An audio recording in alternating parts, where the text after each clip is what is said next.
Hello বন্ধুরা, সবাই কেমন আছেন? আশা করি সবাই ভালো আছেন। আপনাদের ভালোবাসার সাপোর্টে আমরা অনেক এগিয়ে যাচ্ছি।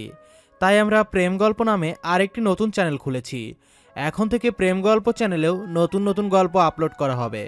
তাই নতুন নতুন গল্প সবার আগে শুনতে চাইলে এখনই প্রেম গল্প চ্যানেলটাকে সাবস্ক্রাইব করে রাখো। চ্যানেলের লিংক ভিডিও ডিসক্রিপশন বক্সে দেওয়া আছে। ধন্যবাদ সবাইকে।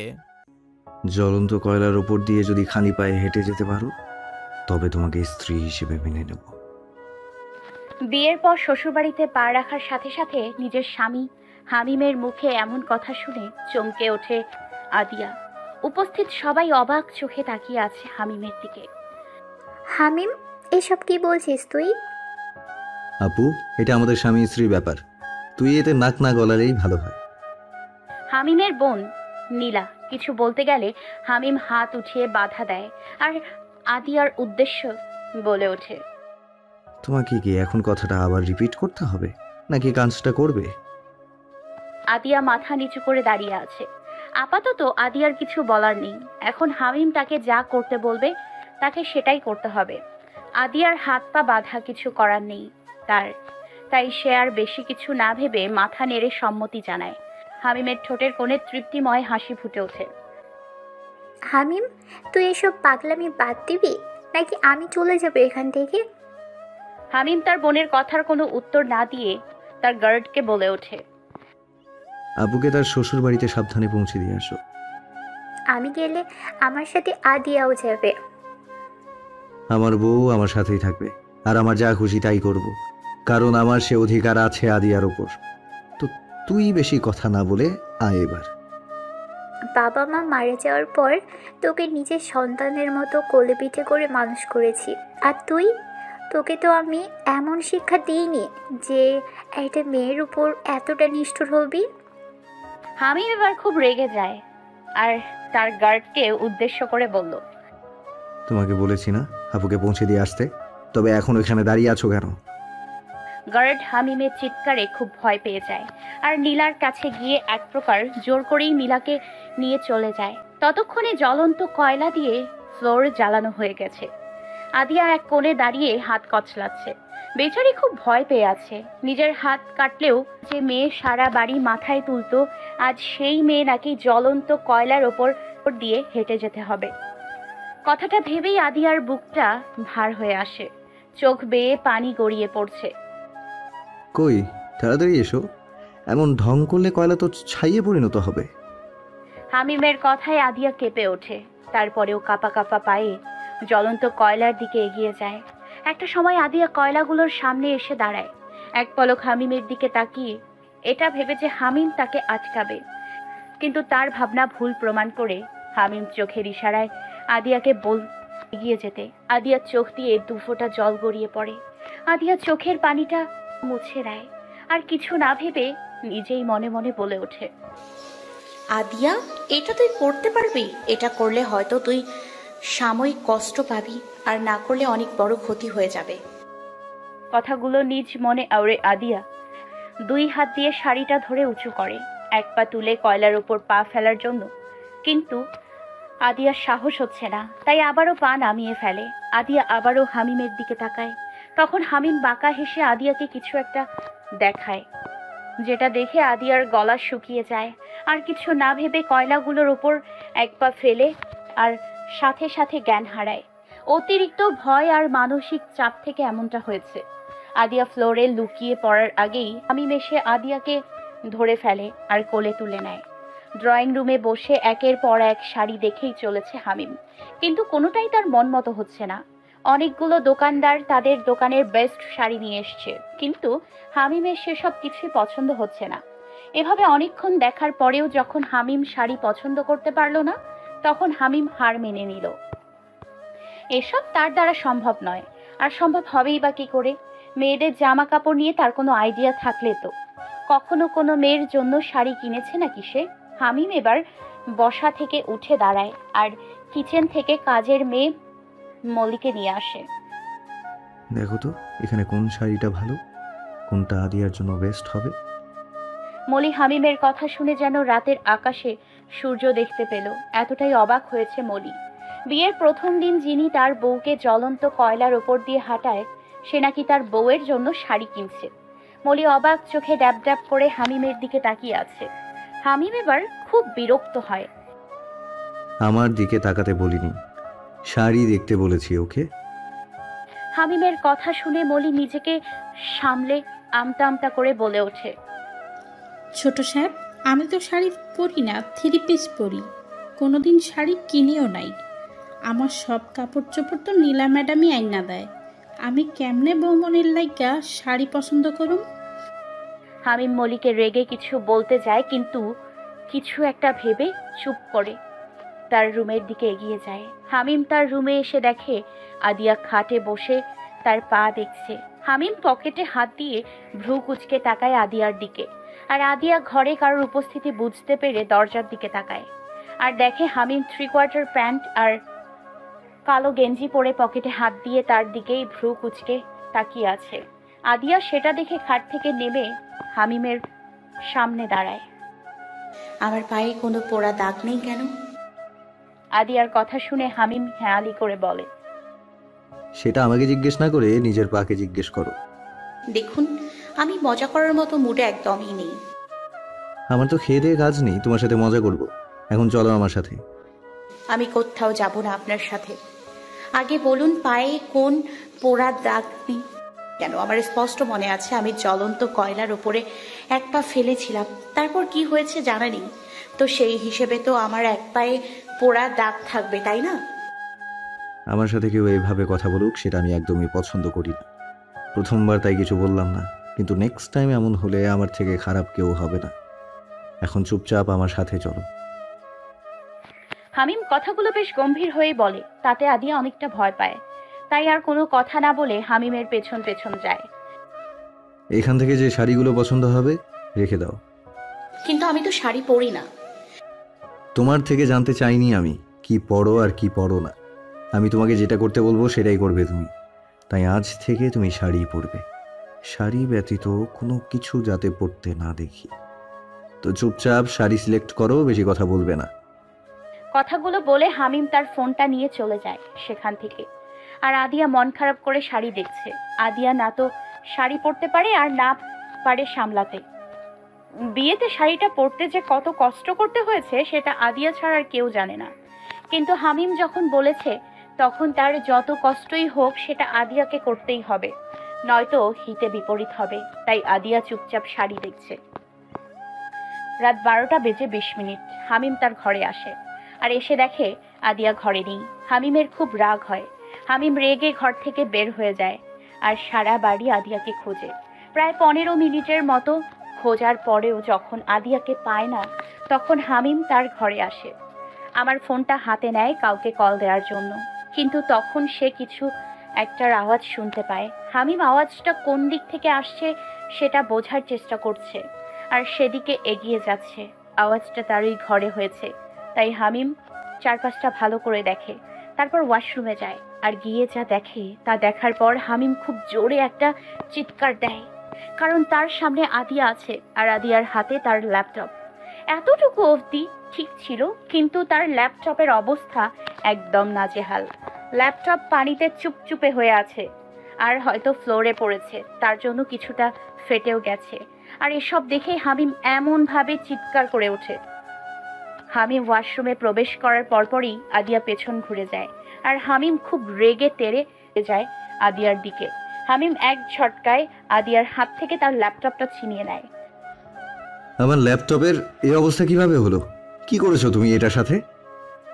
খুব রেগে কথাগুলো বলে হামিম, আর আদিয়া ভয়ে গুটিয়ে রয়েছে। পেছনে হামিমের দিকে তাকাবার সাহসটুকু তার হচ্ছে না। আদিয়ার কোনো সাড়া না পেয়ে হামিম আরো রেগে যায় আর আদিয়ার হাত ধরে তার দিকে ঘোরায়। আদিয়ার দিকে তাকিয়ে হামিম অপ্রস্তুত হয়ে যায়। তাই হামিম আর কিছু না বলে গটগটিয়ে ওয়াশরুম থেকে এক প্রকার পালিয়ে যায়। সেটা দেখে আদিয়া যেন হাঁপ ছেড়ে বাঁচে, কিন্তু তার এখন খুব লজ্জাও করছে। কি হলো এখন? কিভাবে যাবে সে হামিমের সামনে? অন্যদিকে হামিম সে তার রুম ত্যাগ করে সিঁড়ির কাছে এসে দাঁড়ায় আর 2 হাত দিয়ে চুলগুলো টেনে ধরে আর মনে মনে আদিয়ার 14 গুষ্টি উদ্ধার করে চলেছে। ইডিয়েট একটা, কোনো কমন সেন্স নেই নাকি?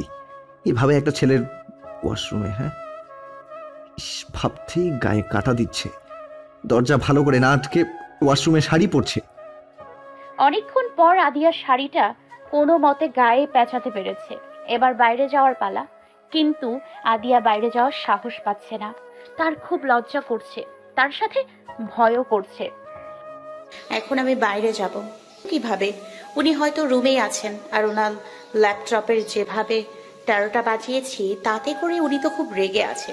সামনে পেলেই কাঁচা চিবিয়ে খাবে, পুরোই ডায়নোসর। এমন অনেক কিছু ভাবতে ভাবতে আদিয়া ওয়াশরুমের দরজাটা হালকা খুলে উকি দিয়ে পুরো ঘরটায় একবার চোখ বুলিয়ে নেয়। না, কোথাও হামিম নেই। আদিয়া এবার হাঁপ ছেড়ে বাঁচে আর ওয়াশরুম থেকে বের হয়ে রুমের দরজাটা ভালো করে বন্ধ করে দেয় আর বিছানায় গা এলিয়ে দেয়। আজ সে খুব ক্লান্ত, খুব ধকল গেছে আজ আদিয়ার ওপর। আদিয়া চোখ বন্ধ করার কিছুক্ষণের মধ্যেই কিছু একটা ভেসে ওঠে আর হুড়মুড়িয়ে শোয়া থেকে উঠে বসে। আল্লাহ, তুমি সহায় হও। দেখো কোনো বিপদ যাতে কারণ না হয়, কোনো নিষ্পাপ মানুষের যাতে কোনো ক্ষতি না হয়। কথাগুলো নিজ মনে আওড়ে আদিয়া গিয়ে অজু করে আসে আর তাহাজ্জুদ নামাজ আদায় করে নেয়। সকাল 7:56 আদিয়া এখনো গভীর ঘুমে আচ্ছন্ন। হঠাৎ দরজায় কেউ নক করে। আদিয়া লাফ দিয়ে বিছানা থেকে উঠে বসে, কারণ হামিম তাকে আগেই বলেছিল কেউ ডাকার আগেই যাতে ঘুম থেকে উঠে বাগানে যায় আর বাগানের গাছগুলোতে যাতে সে পানি দেয়। কিন্তু আদিয়া সেটা পারেনি। আদিয়া তাড়াতাড়ি শাড়ি ঠিক করে বিছানা থেকে নামে এবং এক প্রকার দৌড়েই যায় দরজা খুলতে। আর দরজা খুলে দেখে তার সামনে হামিম দাঁড়িয়ে আছে, পকেটে হাত গুজে। আসলে রাতে ঘুমোতে দেরি হয়ে গেছিল, তাই সকালে তাড়াতাড়ি উঠতে পারিনি।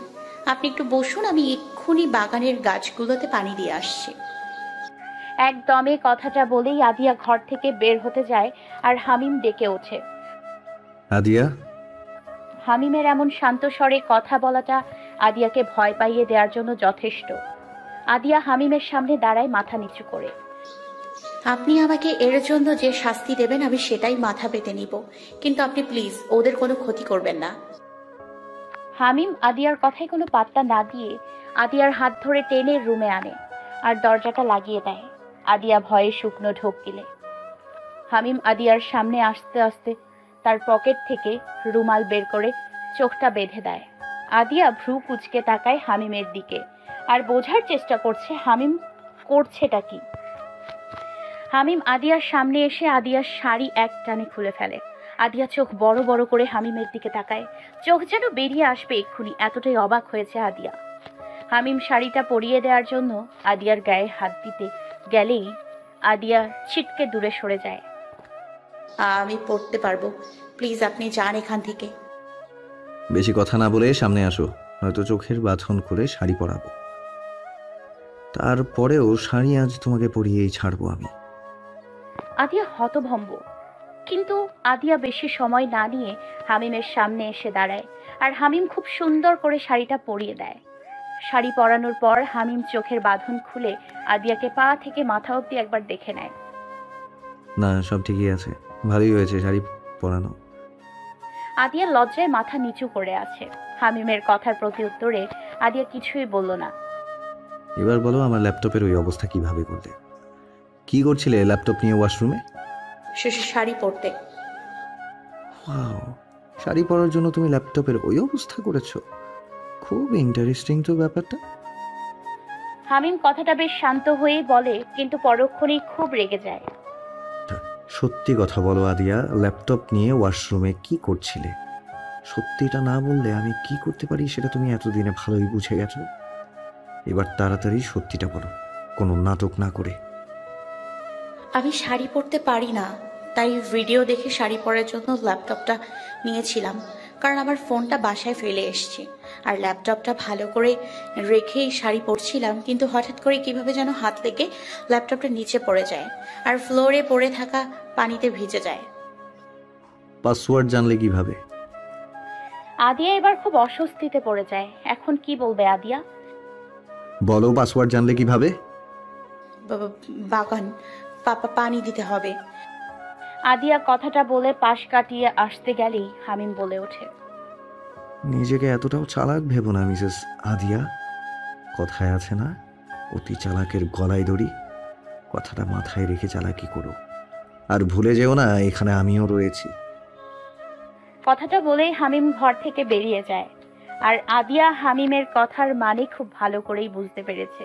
তাই আদিয়া ধপ করে বিছানায় বসে পড়ে আর গভীর ভাবনায় মগ্ন হয়ে পড়ে। হামিম খাবার টেবিলে বসে তার বোন নীলার সাথে কথা বলছে আর মিটমিটিয়ে হাসছে। সামনেই আদিয়া বসে আছে আর হামিমের কথা শুনছে। হামিম নীলা আপুর সাথে যেভাবে কথা বলছে সেটা একদমই হাসার মতো নয়। লোকটা পাগল হবে হয়তো, তাই ওইদিকে গম্ভীর হয়ে কথা বলছে আর এদিকে মিটমিটিয়ে হাসছে। বেশ কিছুক্ষণ পর হামিম ফোন রেখে আদিয়ার দিকে ভ্রু কুঁচকে তাকায়। আপনি আপুর সাথে ওভাবে কেন কথা বললেন? আর আপু এই বাড়িতে আসবে না তো কই যাবে? এটা যেমন আপনার বাবার বাসা, তেমন তো ওনারও বাসা। তোমার থেকে আমি কিছু জানতে চেয়েছি? আদিয়া হামিমের কথায় থতমত খেয়ে যায় আর মাথা নেড়ে না বোঝায়। তবে এত কথা কেন বলছো? বেশি কথা না বলে চুপচাপ খাওয়া কমপ্লিট করো। আদিয়া মাথা নেড়ে সম্মতি জানায় আর দুজনেই খাওয়ায় মনোযোগ দেয়। খাওয়া শেষ হওয়ার পর আদিয়া হামিমকে বলে ওঠে, একটা কথা বলার ছিল। বলো। আমি হসপিটালে যেতে চাচ্ছি। তো যাও, মানা করেছে কে? হামিমের কথা শুনে আদিয়া খুব খুশি হয় আর খুশিতে গদগদ হয়ে বলে ওঠে, সত্যি যাব? হ্যাঁ যাবে, তবে বাড়ির গাড়িতে যাবে। আবার বাড়ির গাড়িতে করে বাসায় ফিরবে। বাড়ি তো হসপিটাল আর কোথাও যাবে না আমার অনুমতি ছাড়া। ঠিক আছে, আমি রাজি। আর আপনাকে অসংখ্য ধন্যবাদ। আমাকে ধন্যবাদ দেওয়ার কি হলো? ডক্টর তুমি, আর ডক্টরের কাজই হলো মানুষের সেবা করা। এখন আমি তো তোমার কাজের আর মানুষের সেবা করার পথে বাধা হয়ে দাঁড়াতে পারি না। বাধা হয়ে না দাঁড়ানোর জন্যই ধন্যবাদ আপনাকে। কথাটা বলেই আদিয়া ছুটে তার রুমে চলে যায় রেডি হতে। হসপিটালে যাবে আজ, সেটা ভেবে খুব খুশি আদিয়া। আর হামিমের মুখে বাঁকা হাসি। আমি আমার রুমে গিয়ে ফ্রেশ হয়ে একটা বোরখা আর হিজাব পরে তৈরি হয়ে নিই, কারণ ওনার কড়া নির্দেশ কোথাও বাইরে গেলে হিজাব আর বোরখা পরে যেতে হবে। তৈরি হয়ে নিচে নামতে দেখি হামিম নেই এখানে। সেটা দেখে আমি যেন হাঁপ ছেড়ে বাঁচলাম। যাক বাবা, ডাইনোসরটা এখানে নেই, থাকলে আবার কি না কি করতো আল্লাহই জানে। কথাটা বলেই আমি ধাপধুপ পা ফেলে তাড়াতাড়ি বাড়ি থেকে বেরিয়ে আসি। আর বাইরে গাড়ির সামনে এসে আমার চোখ কপালে, কারণ আমি যে গাড়িতে করে যাব সেই গাড়িতে হামিমও বসে আছে। আমি থেমে যাই, সেটা দেখে হামিম মুচকি হাসে। থেমে গেলে কেন? তাড়াতাড়ি আসো, লেট হয়ে যাচ্ছে। মানে আপনি কোথায় যাচ্ছেন? কেন? হসপিটালে। আমি যে ভয়টা পেয়েছিলাম সেটাই হয়েছে। এই লোকটা অতি চালাকের সাথে এমনি এমনি পারা যাবে না। তাই আমি দীর্ঘশ্বাস ফেলে গাড়িতে উঠে বসি। গাড়ি চলছে তার আপন গতিতে, আর আমি একটু পরপর বাইরের দিকে তাকাচ্ছি আর হামিম নিজে ফোন টিপছে। চাচা, গাড়িটা ওই শপিং মলের সামনে থামান তো। আদিয়ার কথা শুনে হামিম ফোনের থেকে দৃষ্টি সরিয়ে আদিয়ার দিকে তাকায়। কেন গাড়ি থামাতে বলছো? আমার একটা ফোন দরকার তো, সেটাই কেনার জন্য গাড়ি থামাতে বলছি। গাড়ি থামানোর দরকার নেই চাচা, আপনি হসপিটালেই যান। হামিম কথাটা বলেই আবার ফোন টেপায় ব্যস্ত হয়ে পড়ে। আর আমি রাগে ফুঁসছি। লোকটাকে কতগুলো কড়া কথা শুনিয়ে দেওয়ার ইচ্ছে হচ্ছে। আপনি কিন্তু বেশি বেশি করছেন এবার। আমার কোনো কথা উনি পাত্তা না দিয়ে চুপচাপ ফোন টিপছে। আজ বাড়িতেও তো মনে হয় নিয়ে যাবে না এই ডাইনোসরটা। বাড়িতে গেলেও কিছু একটা করা যেত। বেশ কিছুক্ষণ পর দুজনেই হসপিটালে এসে পৌঁছায়। আমি গাড়ি থেকে বেরিয়ে আসার সময় আর চোখে একবার ওনার দিকে তাকাই। এ কি, উনি নামছে কেন? আপনি নামছেন কেন? আপনার তো... এক কথা কতবার বলবো তোমাকে? তখন বলিনি হসপিটালে আসবো? চুপচাপ ভেতরে আসো, নয়তো কি হবে তুমি ভালো করেই জানো। কথাগুলো বলে হামিম ভেতরে চলে যায় আর আমি অসহায় মুখ করে ওনার পেছন পেছন যাই। হসপিটালে ঢোকার পরপরই উনি একটা ভয়ানক কাজ করে বসে। আমি চোখ বড় বড় করে ওনার দিকে তাকাই আর উনি ডোন্ট কেয়ার ভাব নিয়ে আমার কাঁধে এক হাত দিয়ে জড়িয়ে ধরে আছে আর এক হাত পকেটে দিয়ে হেঁটে চলেছে। আমি হাত সরাতে চাইলে উনি আরো জোরে চেপে ধরে। আর আশেপাশের বাকি সবাই অবাক চোখে দেখছে আমাদের। আর যারা পরিচিত তারা সবাই আমাদের দুজনকে শুভেচ্ছা জানাচ্ছে আমাদের নতুন জীবনের জন্য। আমার চেম্বারে ঢোকার পরপরই উনি আমার কাঁধ থেকে হাতটা সরিয়ে আমার চেয়ারে বসে পড়ে। আর আমি বোকার মতো ওনার দিকে ফেলফেলিয়ে তাকিয়ে আছি। এটা কি হলো? আপনি হসপিটালে ঢোকার পর আমার কাঁধে হাত কেন দিয়েছেন? আর এখন আমার চেয়ারেই বা কেন বসে আছেন? উঠুন বলছি। আমার যা মন চাইবে আমি সেটাই করব, আর তার কৈফিয়ত কাউকে দেই না আমি। ব্যাস, ওনার এই একটা কথায় আমার সব উত্তর পাওয়া হয়ে গেছে। কোন দুঃখে যে সেদিন ওনার মতো গৌরের সাথে আমার দেখা হলো, পুরাই তার ছেঁড়া মার্কা জামাই পড়ছে আমার কপালে। উনি বসে থেকে কাউকে কল দেন, আর একটু পরে চেম্বারের ড্রাইভার চাচা এসে ওনার হাতে একটা ব্যাগ ধরিয়ে দিয়ে চলে যায়। এই যে মিসেস বউ, এবার যান। আমি ভ্রু কুচকে তাকাই ওনার দিকে। কই যাব আমি সেটা জানার জন্য। বাইরে যান। বাইরে যাব মানে কি? আমার পেশেন্টগুলো কি তাহলে আপনি দেখবেন? অবশ্যই না, তোমার পেশেন্ট তুমিই দেখবে, কিন্তু আমার প্যান্টটা নিশ্চয়ই তুমি পরবা না, আমিই পরবো। তো বাইরে যাও, আমি চেঞ্জ করব। ওনার কথা শুনে আমি ওনার পায়ের দিকে তাকাই। আর যখনই একটা চিৎকার করতে যাব, উনি বসে থেকেই ওনার ঠোঁটে এক আঙুল চেপে ধরে বোঝায় চুপ থাকতে। একদম চিৎকার করবা না। এমন করছো যেন আমাকে 3/4 প্যান্টে কখনোই দেখোনি চোখে। মানে কি? আপনি এভাবেই তখন সবার সামনে দিয়ে এসছেন? আল্লাহ, আমার মান সম্মান সব চশমা হইয়া গেছে। এই লোকটার জন্য আমার এত দিনের অর্জন করার সব মান সম্মান গেল গো। একদম চুপ করো না তো থাপ্পড় দিয়ে দাঁত ফেলে দিব। আর আমি 1 থেকে 3 গুনবো, এর মধ্যে তুমি বাইরে যাবে। তারপর আমি ডাকলে ভেতরে আসবে, নয়তো। উনি কথাটা বলার পরপরই আমি বাইরে চলে আসি, কারণ আমি জানি উনি এরপর কি বলবে। বজ্জাত ব্যাটা একটা। আর হামিম ভেতরে নিজেকে নিজেই গালি দিচ্ছে। হামিম, তোর কি লজ্জা শরম কিছুই নাই নাকি রে? কেমনে পারলি এভাবে 3/4 প্যান্ট পরে এতগুলো মানুষের সামনে দিয়ে আসতে? তোর কি দরকার ছিল না মনে করে প্যান্টটা চেঞ্জ করে আসার জন্য? তোর কপাল ভালো, চাচা তোকে একটা নতুন প্যান্ট কিনে দিয়ে গেছে। তো চাচা না আসলে তোকে এইভাবেই থাকতে হতো। ইস, ভাবতেই শরম করছে, কেমনে এতগুলো মানুষের সামনে দিয়ে আসলাম আমি। আমার চেম্বারে বসে আমি পেশেন্ট দেখছি, আর উনি পাশেই একটা চেয়ার নিয়ে বসে আছে। বিরক্তিকর লোক একটা। শান্তিতে পেশেন্টও দেখতে দেবে না আমাকে। এমন বন্দি জীবন কার ভালো লাগে? আমার একদমই ভালো লাগছে না এমন জীবন। শুধু কাজের জিনিসটা হাতে পাই, তারপর চান্দু বোঝাবো তোমাকে।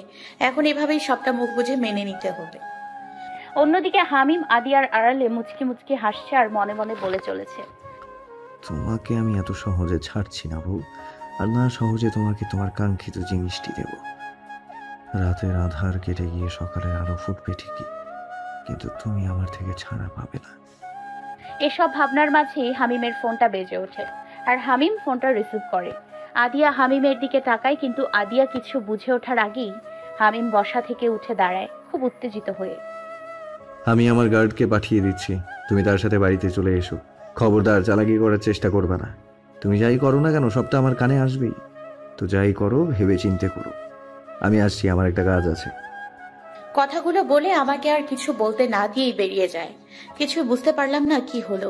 উনি এভাবে বেরিয়ে গেলেন, কি কাজ থাকতে পারে? আমি এসব নিয়ে আর বেশি না ভেবে আমার চেম্বারে থেকে বেরিয়ে রিসেপশনে আসি। আর সেখানে থেকে একটা নাম্বার ডায়াল করি। প্রথমবারই কলটা রিসিভ হয়। আসসালামু আলাইকুম স্যার। স্যার, আমি এখন অবধি কিছু করতে পারিনি। আমাকে কিছু করার সুযোগই দেয়নি। সারাক্ষণ আমার সাথেই থাকে, চোখে চোখে রাখে আমাকে। আমার এমন বন্দি জীবন একদমই ভালো লাগছে না। জি স্যার, আমি জানি, সবটাই বুঝতে পারছি। আমি আমার সর্বস্ব দিয়ে চেষ্টা করব। ওকে স্যার, রাখি এখন। আমি কিছু জানতে পারলে আপনাকে অবশ্যই জানাবো। আল্লাহ হাফেজ। সারাদিন হসপিটালে কাটিয়ে বাসায় বাড়িতে ফিরি। গাড়ি থেকে নামার পরেই আমার পেছন পেছন 2 জন গার্ডও আসে। ভাল লাগে না এমন ভিআইপি মার্কা জীবন। সারাক্ষণ সাধারণ মানুষের মতো জীবন কাটানোতেই আনন্দ। ক্লান্ত হয়ে বাড়িতে ঢুকি, আর বাড়ির ভেতরে ঢোকার আগেই কেউ আমার চোখ বেঁধে দিয়ে মুখও বেঁধে দেয়। আমি ছোটার চেষ্টা করলেও পারি না। লোকটা আমার হাত মুখ পা বেঁধে আমাকে কোলে তুলে নেয়। বেশ অনেকক্ষণ পর আমার চোখ মুখে আর হাতের বাঁধন খুলে দেয়া হয়। আমি 2 হাত দিয়ে চোখ কচলে আশেপাশে তাকিয়ে বোঝার চেষ্টা করছি আমি কোথায় আর কে আমাকে এখানে আনলো, কিন্তু আমি কিছুই দেখতে পারছি না। আমি কি অন্ধ হয়ে গেছি? জায়গাটা এমন অন্ধকার, আমার মনে এক অজানা ভয়ের জন্ম হয়। যারা আমাকে এখানে এনেছে তারা কি আমাকে মেরে ফেলার জন্য এখানে তুলে এনেছে? আমি মৃত্যুকে ভয় পাই না, কিন্তু আমি মরে গেলে সেসব মানুষের কি হবে যারা আমার মুখ চেয়ে এখনো বেঁচে আছে ন্যায় পাওয়ার জন্য? না, আমাকে এখান থেকে বের হতে হবে। তাই অন্ধকারেই হাতড়িয়ে দরজা খুঁজে চলেছি। এভাবে বেশ কিছুক্ষণ খোঁজার পর আমার হাতের স্পর্শে কেউ আসে। আমি ঘাবড়ে যাই, কিন্তু নিজেকে যতটা সম্ভব ঠিক রাখার চেষ্টা করি। কে আপনি? কথা কেন বলছেন না? উত্তর দিন, কে আপনি? আর আমাকে এভাবে তুলে এনেছেন কেন? আমি কিন্তু পুলিশ ডাকবো। নিজে আগে ছাড়া পাও, তারপর না হয় পুলিশের কাছে যেও। কণ্ঠটা আমার বেশ পরিচিত, তাই বুঝতে সমস্যা হলো না। এটা কে? হামিম, আপনি? আপনি আমাকে এভাবে বেঁধে নিয়ে এসেছেন কেন? চাইছেনটা কি আপনি? আমার যেটা করতে মন চায় আমি তাই করব, তার কৈফিয়ত আমি কাউকে দিতে বাধ্য নই। কথাটা বলেই উনি ঘরটার লাইট জ্বালিয়ে চলে যায়, আর আমি ঘরটা দেখে অবাক হয়ে যাই। এটা তো সেই বাড়ি না যেখানে আমরা সকালেও ছিলাম, এটা অন্য একটা বাড়ি। এই বাড়িতে উনি আমাকে এভাবে নিয়ে এলেন কেন? আমার মাথাতে কিছুই ঢুকছে না। এই লোকটা পুরোই রহস্যময়। এই লোকের সাথে আমার বিয়েটা না হলেও পারতো। আমি মাথায় হাত দিয়ে ধপ করে বিছানায় বসে পড়লাম আর ভাবতে লাগলাম আজ থেকে 2 মাস আগের কথা, যখন আমার জীবনে এই হামিম নামের লোকটার প্রবেশ ঘটে। 2 মাস আগে মামাতো বোনের বিয়ে খাওয়ার জন্য 4 দিনের ছুটি নিয়েছিলাম হসপিটাল থেকে, কিন্তু 2 দিন যেতে না যেতেই হসপিটাল থেকে কল আসে ইমার্জেন্সি যাওয়ার জন্য। আমিও তখন সাথে সাথে রওনা হই সোনারগাঁও থেকে ঢাকার উদ্দেশ্যে। আর হসপিটালে এসে আমি বাকরুদ্ধ হয়ে যাই, কারণ হসপিটালের মধ্যে একের পর এক রোগী ভর্তি হয়েই চলেছে। সবাই এদিক সেদিক ছোটাছুটি করছে। আমি সবটা জানার জন্য একজন নার্সকে ডাক দিই। কি হচ্ছে এখানে? এত রোগী হসপিটালে একসাথে কি হয়েছে? ম্যাম, এরা সবাই আহমেদ কোম্পানির শ্রমিক। হঠাৎ করে সেখানে 100% শ্রমিক থেকে 73% শ্রমিকই এমন অসুস্থ হয়ে পড়েছে। নার্স কথাটা বলে স্থান ত্যাগ করে। আমি আর কিছু না ভেবে ডক্টর তনয়ের কেবিনে আসি। ওনার কেবিনে ঢোকার সময় আমি কারোর সাথে ধাক্কা খাই, আর আমি যাতে পড়ে না যাই তাই কিছু একটা আঁকড়ে ধরার চেষ্টা করি, কারণ এই ভরা হসপিটালে পড়ে গেলে মান সম্মান বলতে আর কিছু থাকবে না। সামনের ব্যক্তিটি তার হাত বাড়িয়ে দিচ্ছে আমাকে ধরার জন্য, কিন্তু যখন আমি তার হাত ধরতে যাব তখন সে আমার দিক থেকে হাত সরিয়ে তার ফোনটা হাওয়া থেকে হাতে, আর আমি নিচে পড়ে যাই। নিচে পড়ে ভালোই ব্যথা পেয়েছি। আমি আশেপাশে একবার ভালো করে তাকিয়ে দেখি সবাই আমার দিকে ড্যাব ড্যাব করে তাকিয়ে আছে, তাই বিলম্ব না করে তাড়াতাড়ি উঠে দাঁড়াই, আর সামনের ব্যক্তিটিকে কড়া কথা শোনানোর জন্য তাকাতেই দেখি সে হাওয়া। রাগে গা জ্বলছে আমার। বেটা বজ্জাত একটা মেয়েকে ধাক্কা দিয়ে ফেলে দিয়ে তাকে না ধরে ফোন ধরা, আবার সরিটাও না বলে ভাব নিয়ে চলে যাও, তাই না? আর একবার দেখা পাই কেলিয়ে একদম হালুয়া বানিয়ে ফেলবো। কিন্তু বেটার ক্ষমতাই তো দেখলাম না। পরের বার দেখা হলে চিনব কিভাবে?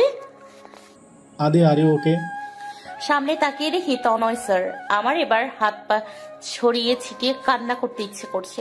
এভাবে সিনিয়রদের সামনে লাউয়ের মতো পড়ে গেলাম। ভালো লাগে না। জি স্যার, আমি ঠিক আছি। স্যার, ওই লোকটা কে? আরে ওটা তো হামিম চৌধুরী। হামিম চৌধুরী? কেন? না, এমনি জিজ্ঞেস করলাম। আর স্যার, কি হয়েছে ওদের? একের পর এক রোগী হসপিটালে এসেই চলেছে, বুঝলাম না কিছু। আসো, আমার সাথে দেখাচ্ছি তোমাকে। আমি স্যারের সাথে তার পেছন পেছন আসি। স্যার আমাকে নিয়ে একটা কেবিনে ঢুকে, যেখানে অনেক রোগী রয়েছে, আর যারা সবাই ওই আহমেদ কোম্পানির শ্রমিক। স্যার, ওদের তো অবস্থা খুবই খারাপ। কেউ বমি করছে, কারোর বুকে ব্যথা। এসব কি হচ্ছে স্যার? ওদের প্রত্যেকের শরীরে অতিরিক্ত মাত্রায় কার্বন মনোক্সাইড গ্যাস পাওয়া গেছে। Carbon monoxide gas? এই গ্যাসে তো মানুষ সহ সকল মেরুদণ্ডহীন ও অমেরুদণ্ডী হিমোগ্লোবিক প্রাণীর জন্য বিষাক্ত। হ্যাঁ, তুমি একদম ঠিক বলেছ। কিন্তু স্যার, এত গ্যাস আসলো কোথা থেকে আহমেদ কোম্পানিতে? সেটার জন্য হামিম চৌধুরী ও তার টিম এখানে এসেছিল তার তদন্ত করার জন্য। মানে ওরা কি পুলিশ? না, গোয়েন্দা ওনারা। এখন কাজ শুরু করে দাও আদিয়া, সবটা তো বুঝতেই পারছো। জি স্যার, অবশ্যই। তারপর আমি রোগীদের নিয়ে ব্যস্ত হয়ে পড়ি। এভাবে 4 দিন কেটে যায়। 4 দিন পর রাত 3টায় আমার বাড়ির কলিং বেল বেজে ওঠে। সবাই ঘুমে আচ্ছন্ন তখন, কিন্তু বারবার কলিং বেল বাজার কারণে বিরক্তি নিয়ে ঘুম থেকে উঠি। আর ড্রয়িং রুমে এসে দেখি বাবা আগেই চলে এসছে দরজা খুলতে। দরজা খোলার পর কয়েকজন হুড়মুড়িয়ে আমার বাড়িতে প্রবেশ করে। আরে কারা আপনারা? এইভাবে আমার বাড়িতে কেন ঢুকছেন? বের হন আমার বাড়ি থেকে। লোকগুলো ভেতরে ঢোকাতে আমি সামনে এগিয়ে যাই, আর লোকগুলো বাবার কথার উত্তর না দিয়ে উল্টো প্রশ্ন করে ওঠে। ডাক্তার আদিয়া সার্জিন আছেন? আমি ডক্টর আদিয়া সার্জিন। কি সমস্যা আপনাদের? এভাবে ভেতরে ঢোকার মানে কি? কারা আপনারা? আমাদের সাথে আপনাকে যেতে হবে। আপনার বিরুদ্ধে অ্যারেস্ট ওয়ারেন্ট আছে আমাদের কাছে। মাথা ঠিক আছে আপনাদের? কি বলছেন এসব? আমার মেয়ের বিরুদ্ধে অ্যারেস্ট ওয়ারেন্ট আছে মানে কি? কি করেছে আমার মেয়ে? জানতে হলে আমাদের সাথে আসুন। কথাটা বলেই লোকগুলো হাঁটা দেয় বাইরে, আর বাবা আমার কাছে আসে। লোকগুলো কে আর কি বলছে এসব আদিয়া? বাবা, আমি কিছু বুঝতে পারছি না কি হচ্ছে এসব। আমি তো ওদের আজই প্রথম দেখলাম। বাবা আর কিছু না বলে আমার বড় ভাই আনাজকে নিয়ে ওদের পেছন পেছন যায়।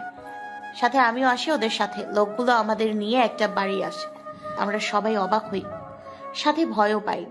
লোকগুলো আমাদের নিয়ে একটা ঘরে আসে, আর এসে দেখি একজন বৃদ্ধ মহিলা অসুস্থ। তার পাশে একটা ছেলে মহিলার হাত ধরে কি যেন বলছে। স্যার, ডাক্তার নিয়ে এসেছি। ছেলেটা আমার মুখ তুলে তাকায় আমার দিকে। শ্যামলা বর্ণের ছেলেটা, মায়াবী মুখ, হাইট 6 ফুটের মতো হবে।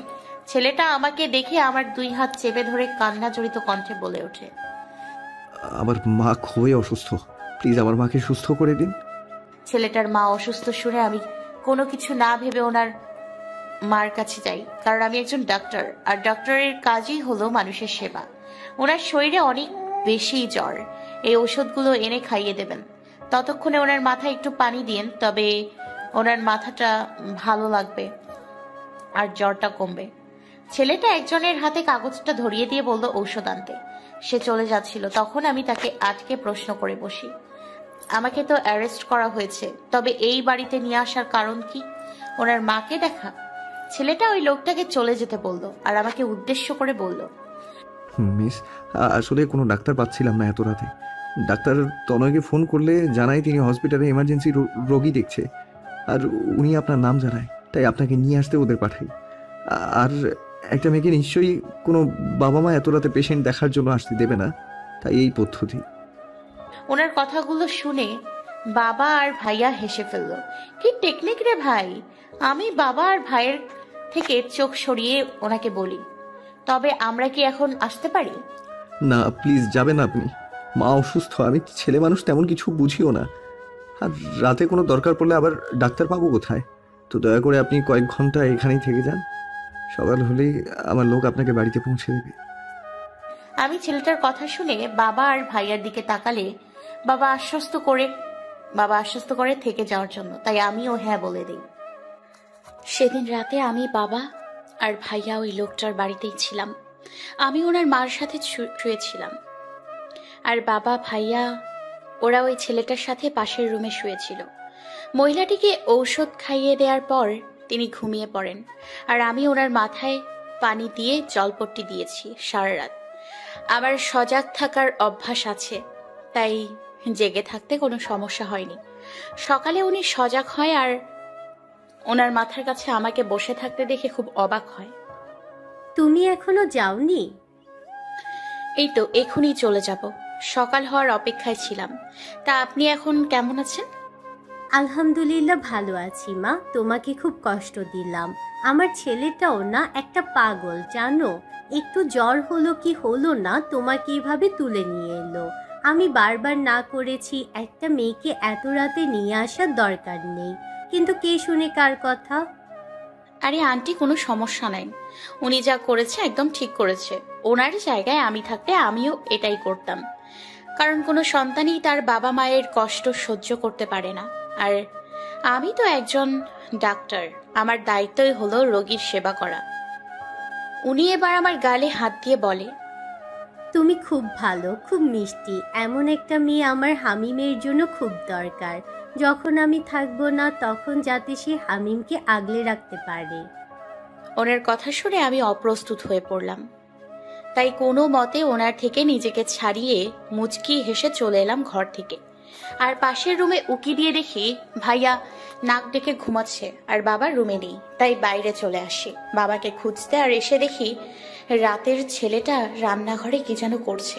আমি কৌতূহলী হয়ে ওনার কাছে গিয়ে দাঁড়াই। উনি আমাকে দেখে মুচকি হাসেন আর এক বাটি গরুর মাংস আমার দিকে এগিয়ে দেয়। খেয়ে দেখুন তো একটু সব কিছু ঠিক আছে কিনা। আসলে মার জন্য রান্না করছে, তাই জিজ্ঞেস করলাম। আমি তো এখন অবধি ফ্রেশই হলাম না, আর উনি বলছে গরুর মাংস খেতে। এখন যদি বলি ফ্রেশ হইনি তবে তো ভাববে মেয়েটা খাচ্চর। একবেলা খাওয়ার পরেও নাকি ফ্রেশ হয়নি। না বাবা থাক, এটা বলে কাজ নেই। না মানে আমি গরুর মাংস খাই না, অ্যালার্জি আছে। আল্লাহ মাফ করো, সকাল সকাল একটা মিথ্যা কথা বলে ফেললাম। ও ঠিক আছে, সমস্যা নেই। আপনাদের বাড়িতে আর কেউ থাকে না? থাকে তো, আমি, মা আর কিছু সার্ভেন্ট। সার্ভেন্ট থাকতে আপনি রান্না করবেন? আসলে মা ওদের হাতের রান্না পছন্দ করেন না, তাই আমাকেই করতে হয় মার জন্য রান্না। ও, এরপর বেশ কিছুক্ষণ দুজনেই নীরবতা পালন করি। তারপর হঠাৎ করে ওনার মার সেই কথাটা কানে বাজে, এমন একটা মেয়ে আমার হামিমের জন্য খুব দরকার। মানে উনি কি সে যেদিন আমাকে ধাক্কা দিয়ে সবার সামনে ফেলে দিয়েছিল? তনয় স্যারও তো সেই লোকটার নাম হামিমেই বলেছিল। কথাটা মাথায় আসতেই মুহূর্তেই মেজাজ খারাপ হয়ে গেল, কিন্তু আমি যতটা সম্ভব নিজেকে কন্ট্রোল করার চেষ্টা চালিয়ে ওনাকে প্রশ্ন করলাম, আচ্ছা আপনার নাম কি আর কি কাজ করেন আপনি? সরি, এতক্ষণ ধরে দুজন একসাথে আছি অথচ আমার নামটাই আপনাকে বলা হয়নি। আমি হামিম, একজন ডিটেকটিভ। এইবার আমি শিওর এই ব্যাটাই সেদিন আমাকে ফেলে দিয়েছিল আর ভাব নিয়ে আমাকে না ধরে তার ফোন নিয়ে চলে এসেছিল। দাঁড়া দেখাচ্ছি মজা তোকে। কথাটা বলে আশেপাশে চোখ বুলিয়ে দেখি একে শায়েস্তা করার মতো কিছু পাই কিনা। তারপর চোখ যায় ময়দার বয়ামে। আমি তৎক্ষণাৎ সেটা নিয়ে ওনার উপরে ঢেলে দেই। শোধ নিলাম সেদিন হসপিটালে ফেলে দেওয়ার জন্য। কথাটা বলে ভো দৌড় দেই আর বাবা ভাইয়ার কাছে চলে আসি আর খিলখিলিয়ে হেসে উঠি। ইস, একটা পিক তুলে নিলে মন্দ হতো না, পুরা সাদা ভূত হয়ে গেছে ময়দা দিয়ে। কথাটা বলে আবারও হাসিতে মেতে উঠি। অন্যদিকে হামিম এটার জন্য মোটেও প্রস্তুত ছিল না। হামিম স্ট্যাচু হয়ে দাঁড়িয়ে আছে ওভাবেই। সে বোঝার চেষ্টা করছে যে এই মুহূর্তে ঠিক কি হলো তার সাথে, আর যখন বুঝতে পারলো তখন রেগে গেল খুব। ভূত! এত জোরে কারোর গলা পেয়ে হামিম আশেপাশে তাকিয়ে দেখে মলি ফ্লোরে জ্ঞান হারিয়ে পড়ে আছে। সেটা দেখে হামিম এক গ্লাস পানি নিয়ে মলির সামনে গিয়ে চোখে মুখে পানি ছিটায়। একটু পর মলির জ্ঞান ফেরে আর চোখের সামনে হামিমকে এই অবস্থায় দেখে আবারও চিৎকার করে জ্ঞান হারায়। হামিম বেচারা পড়েছে ঝামেলায়, তাই হামিম তার ঘরে চলে গেল ফ্রেশ হতে। তারপর মলির কাছে যাবে আর আদিয়াকে পরে দেখে নেবে, সে এমনটা মনস্থির করে। সেদিন আমরা হামিম আর ওনার মার থেকে বিদায় নিয়ে বাড়িতে চলে আসি। হামিম আমাকে কিছু বলেনি সেদিন, সাথে বাবা আর ভাইয়া ছিল বলে। তবে আমি এখন মনে মনে খুব বেশি খুশি, কারণ প্রতিশোধ নিতে পেরেছি আমি। এরপর কেটে যায় আরো 2 দিন। এই 2 দিনে আহমেদ কোম্পানির অনেক শ্রমিক মারা গেছে, কেউ কোমায় আছে আর কেউ সুস্থ আছে। এসবে মনটা বড্ড বেশি ভার হয়ে আছে। একদিন হসপিটালে একটা মিটিং ডাকা হয়, যেখানে হসপিটালের কয়েকজন ডাক্তার সহ আমিও সেখানে ছিলাম। মিটিং শেষ করে বের হয়ে আমার চেম্বারের দিকেই যাচ্ছিলাম, কিন্তু চেম্বারের সামনে হামিমকে দেখে ঘাবড়ে যাই আর উল্টো দিকে হাঁটা শুরু করি। এখন উনিও যদি প্রতিশোধ নেওয়ার জন্য আসে তবে তো পুরো হসপিটালের সামনে আবারও আমার মান সম্মান নিয়ে টানাটানি পড়বে। কথাটা ভেবে হাঁটার স্পিড বাড়িয়ে দেই, কিন্তু বেশি দূর যেতে পারিনি। তার আগেই পেছন থেকে কেউ একজন বলে ওঠে, এত ভীতু হয়ে ডাক্তার হলেন কিভাবে? কথাটাই কেমন অপমান বোধ হলো আমার, তাই রেগে পেছন ফিরে আঙুল তুলে কিছু বলার জন্য তাকাতেই থমকে যাই, কারণ উনি আমার দিকে খুব রেগে তাকিয়ে আছে। উনি যেভাবে রেগে আছে তাতে ওনার কাছে আমার রাগ কিছুই না। কি সব হাওয়া ফুস? কথা কেন বলছেন না মিস আদিয়া? আপনি যে ভীতু সেটা কি আবার প্রমাণ করার জন্য এভাবে ঘুটিয়ে রয়েছেন? আমি এবার কয়েক পা পিছিয়ে যাই আর রেগে বলি, আপনার মতো ডাইনোসর বজ্জাত বেটাকে ভয় পেতে আমার বইয়েই গেছে। কথাটা বলেই আবারও দৌড় লাগাই, আর উনি পেছন থেকে বোকার মতো তাকিয়ে রইল। এরপর কেটে যায় আরো 15 দিন। এই কদিনে হামিমের সাথে আমার বহুবার দেখা হয়েছে হসপিটালে। উনি আহমেদ কোম্পানির সেই টেস্টার তদন্ত করার জন্য মাঝে মধ্যে হসপিটালে আসতেন, এটা ওটা জানার জন্য। আর দুজন সামনাসামনি পড়লে দুজন এমন ভাব করতাম যেন কেউ কাউকে চিনি না। ভালোই কাটছিল দিন, কিন্তু হঠাৎ একদিন হসপিটাল থেকে বাড়িতে এসে দেখি সেই আন্টিটা মানে হামিমের মা আমার বাড়িতে। ওনাকে দেখে যতটা না অবাক হয়েছি তার চেয়ে বেশি অবাক হয়েছি ওনার সাথে হামিমকে দেখে। আসসালামু আলাইকুম আন্টি, কেমন আছেন আপনি? ওয়ালাইকুম আসসালাম। আমি ভালো আছি মা, কিন্তু তোমার সাথে অভিমান করেছি। কেন আন্টি, আমি কি কিছু করেছি? তুমি তো সেই দিনের পর আর আমার সাথে দেখা করতেই গেলেন না। হামিমকে কতবার বলেছি তোমাকে নিয়ে যেতে, কিন্তু তুমি নাকি খুব ব্যস্ত, তাই আসতে পারবেন না।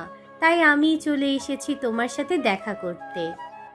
খুব ভালো করেছেন আন্টি, আপনি একটু বসুন, আমি চেঞ্জ করে আসছি। কথাটা বলেই আমি হামিমের দিকে আর চোখে তাকিয়ে একটা ভেঙচি কেটে চলে আসি, আর ফ্রেশ হয়ে জামা চেঞ্জ করে নিচে নেমে আসি। আর আসার পর যে কথাটা শুনি সেটা শোনার জন্য আমি মোটেও প্রস্তুতি ছিলাম না একদমই। বিয়ে মানে? কার বিয়ে? আদিয়া, তুই ভিতরে যা, তোর সাথে এটা নিয়ে পরে কথা বলছি। বাবা? ভিতরে যা। আমি আর কিছু না বলে আমার রুমে চলে আসি, আর গভীর ভাবনায় মগ্ন হই। হঠাৎ বিয়ের কথা কেন বলল বাবা?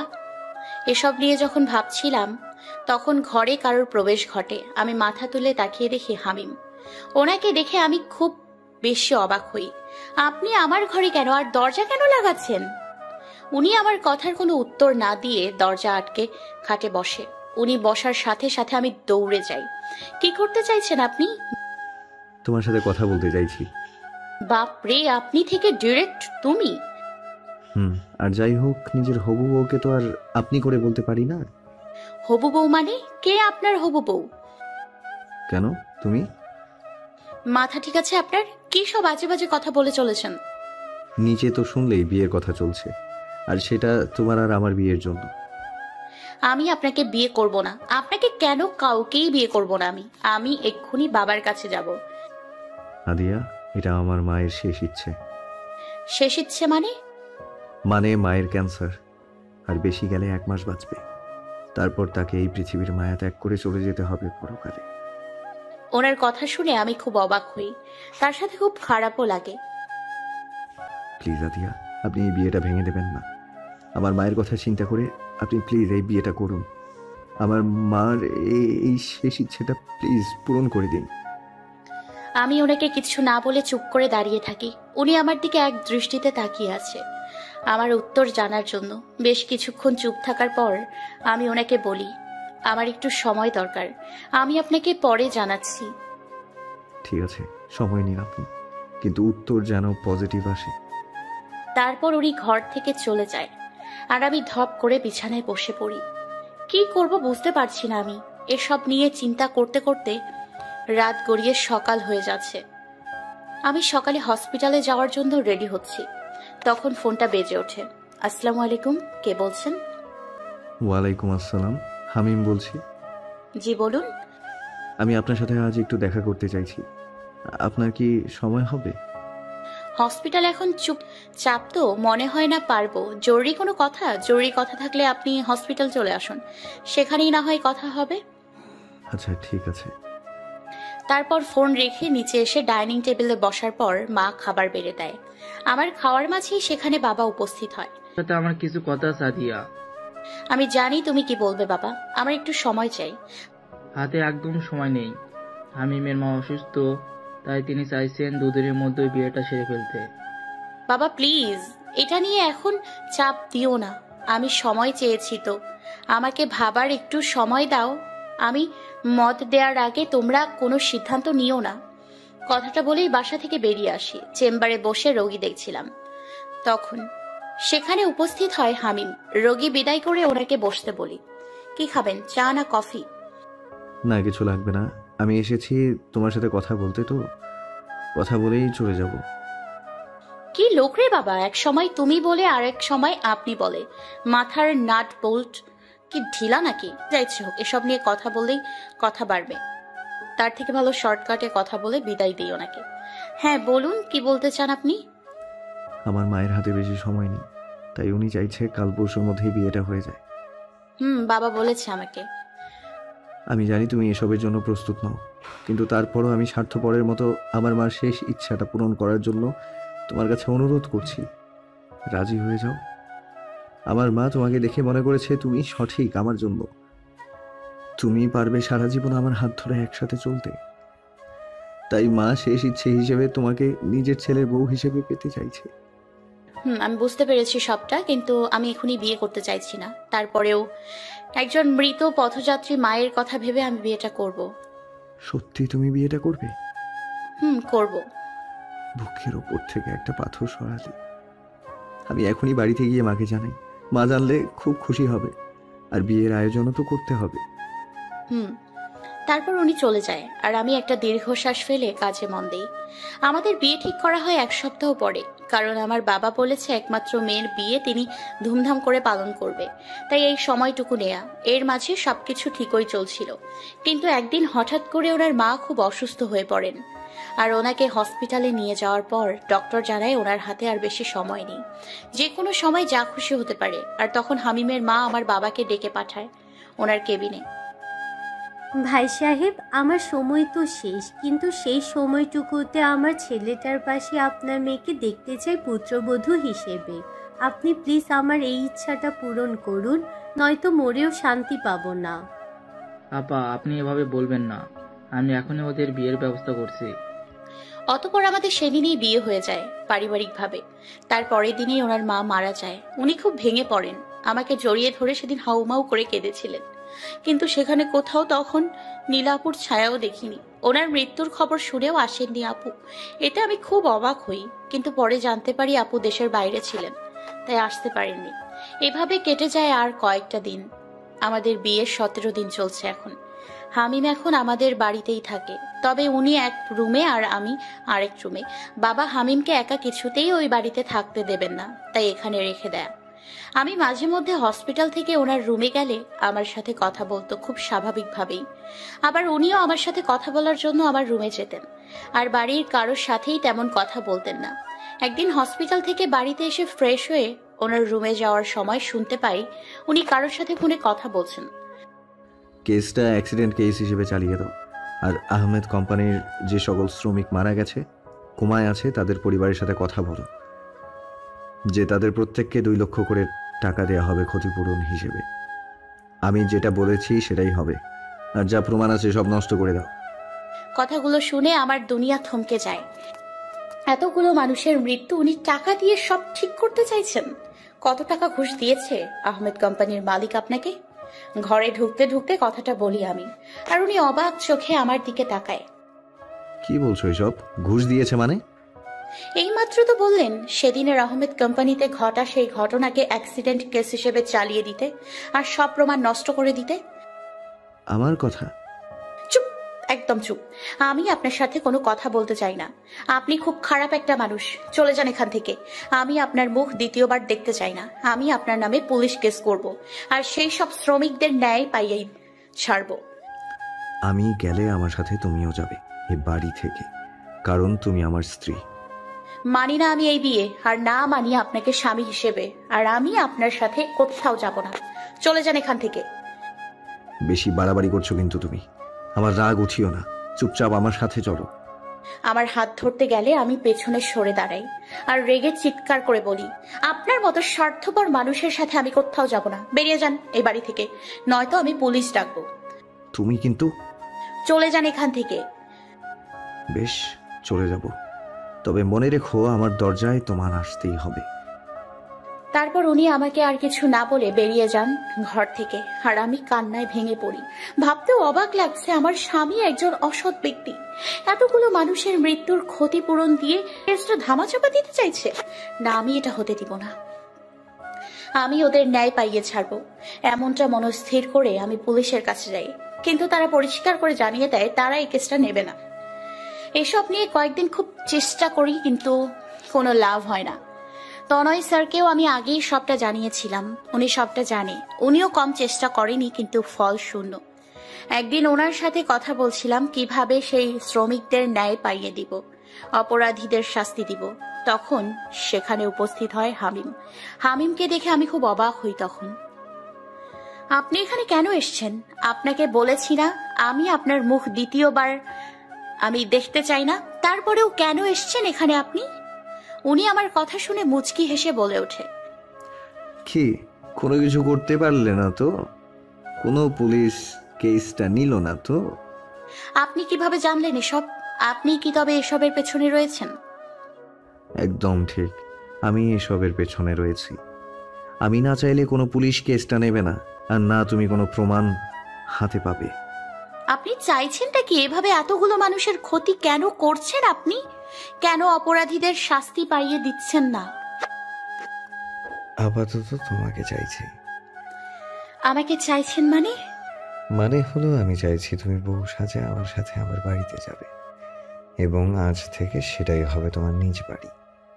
আমি যাব না আপনার সাথে, আর খুব শীঘ্রই আপনি ডিভোর্স পেপার পেয়ে যাবেন। তুমি যদি আমার সাথে যাও তবে 1 মাসের মধ্যে তোমাকে আমি সমস্ত প্রমাণ হাতে দেব। কে কেন কিভাবে ওই শ্রমিকদের সাথে অমন করেছে সেসব তোমার হাতে পেয়ে যাবে। তবে তোমাকে কথা দিতে হবে তুমি আমার বাড়িতেই থাকবে নিজ ইচ্ছেতে। আমি কিছুক্ষণ এক মনে ভেবে উত্তর দিই, ঠিক আছে যাব আমি, তবে আজ নয়, কয়েকদিন পর। ঠিক আছে, সমস্যা নেই, তবে চালাকি করতে যেও না। তারপর উনি চলে আসে সেদিন, আর আমি নিজের মনের সাথে যুদ্ধ করে যাওয়ার জন্য প্রস্তুত হই। 1 মাসের ব্যাপার, সেটা দেখতে দেখতেই চলে যাবে। প্রমাণগুলো হাতে পেলেই আমি চলে আসব। আমার এই কাজে অনেকগুলো মানুষ ন্যায় পেয়ে যাবে, এমনটা ভেবে আমি রাজি হই। ওনার বাসায় যাব। কয়েকদিন পর উনি আমার জন্য বউ সাজার জন্য শাড়ি গহনা পাঠায়, যেগুলো পরে ওনার বাড়িতে যেতে বলেছে আমাকে। আর এখান থেকে কোনো জামা কাপড় কসমেটিক্স নিতেও বারণ করেছে। আমিও তার পাঠানো শাড়ি গহনা দিয়ে তৈরি হয়ে নিই। আমার পরিবার কিছুতেই জানতো না যে আমার আর হামিমের মধ্যে সমস্যা ছিল, তাই যেতেও কোনো সমস্যা হয়নি। বাড়ি থেকে নিচে এসে দেখি উনি গাড়ি নিয়ে দাঁড়িয়ে আছে। আমি বাবা মা আর ভাইয়ের থেকে বিদায় নিয়ে ওনার পাশে বসে পড়ি। উনি আমার দিকে কিছুক্ষণ তাকিয়ে থেকে ড্রাইভারকে গাড়ি চালাতে বলেন। তারপর সেদিন ওনার বাড়িতে ঢোকার পর একটা মেয়েকে দেখতে পাই। উনি তখন ওই মেয়েটাকে দেখে আমাকে জ্বলন্ত কয়লার উপর দিয়ে হাঁটার জন্য বলে ওঠে। কথাটা শুনে খুব অবাক হয়েছিলাম, কারণ আমাদের মধ্যে তেমন কিছু হয়নি যে স্ত্রী হিসেবে মেনে নেবেন না। উল্টো উনি জোর করে আমাকে এখানে নিয়ে এসছে। পরে ওদের কথাতে বুঝতে পারি মেয়েটা ওনার বড় বোন। আর সেদিন ওনার বড় বোন বলেছিলেন ওনার বাবা মা ছোট থাকতে মারা গিয়েছিল, তবে সে মহিলাকে যে কয়েকদিন আগে মারা গেল। এমন নানা প্রশ্ন এখনো আমার মাথায় ঘোরে। তারপরেও আমি ওই মানুষগুলোকে ন্যায় পাইয়ে দেওয়ার জন্য কয়লার উপর দিয়ে হেঁটে যেতে চেয়েছি। 1 পা দিয়েছিলামও। তারপর কি হয় মনে নেই, তবে জ্ঞান ফেরার পর পায়ে কোনো পোড়া দাগ দেখিনি। সেটাও আমার কাছে একটা রহস্য। আর সেদিন রাতে আমি ওনার ল্যাপটপটা শাড়ি পরার জন্য নেইনি। ওনার ল্যাপটপে ওই শ্রমিকদের দুর্ঘটনার প্রমাণ থাকতে পারে সেটা ভেবে নিয়েছিলাম, যাতে প্রমাণগুলো হাতে চলে আসে সেদিনই।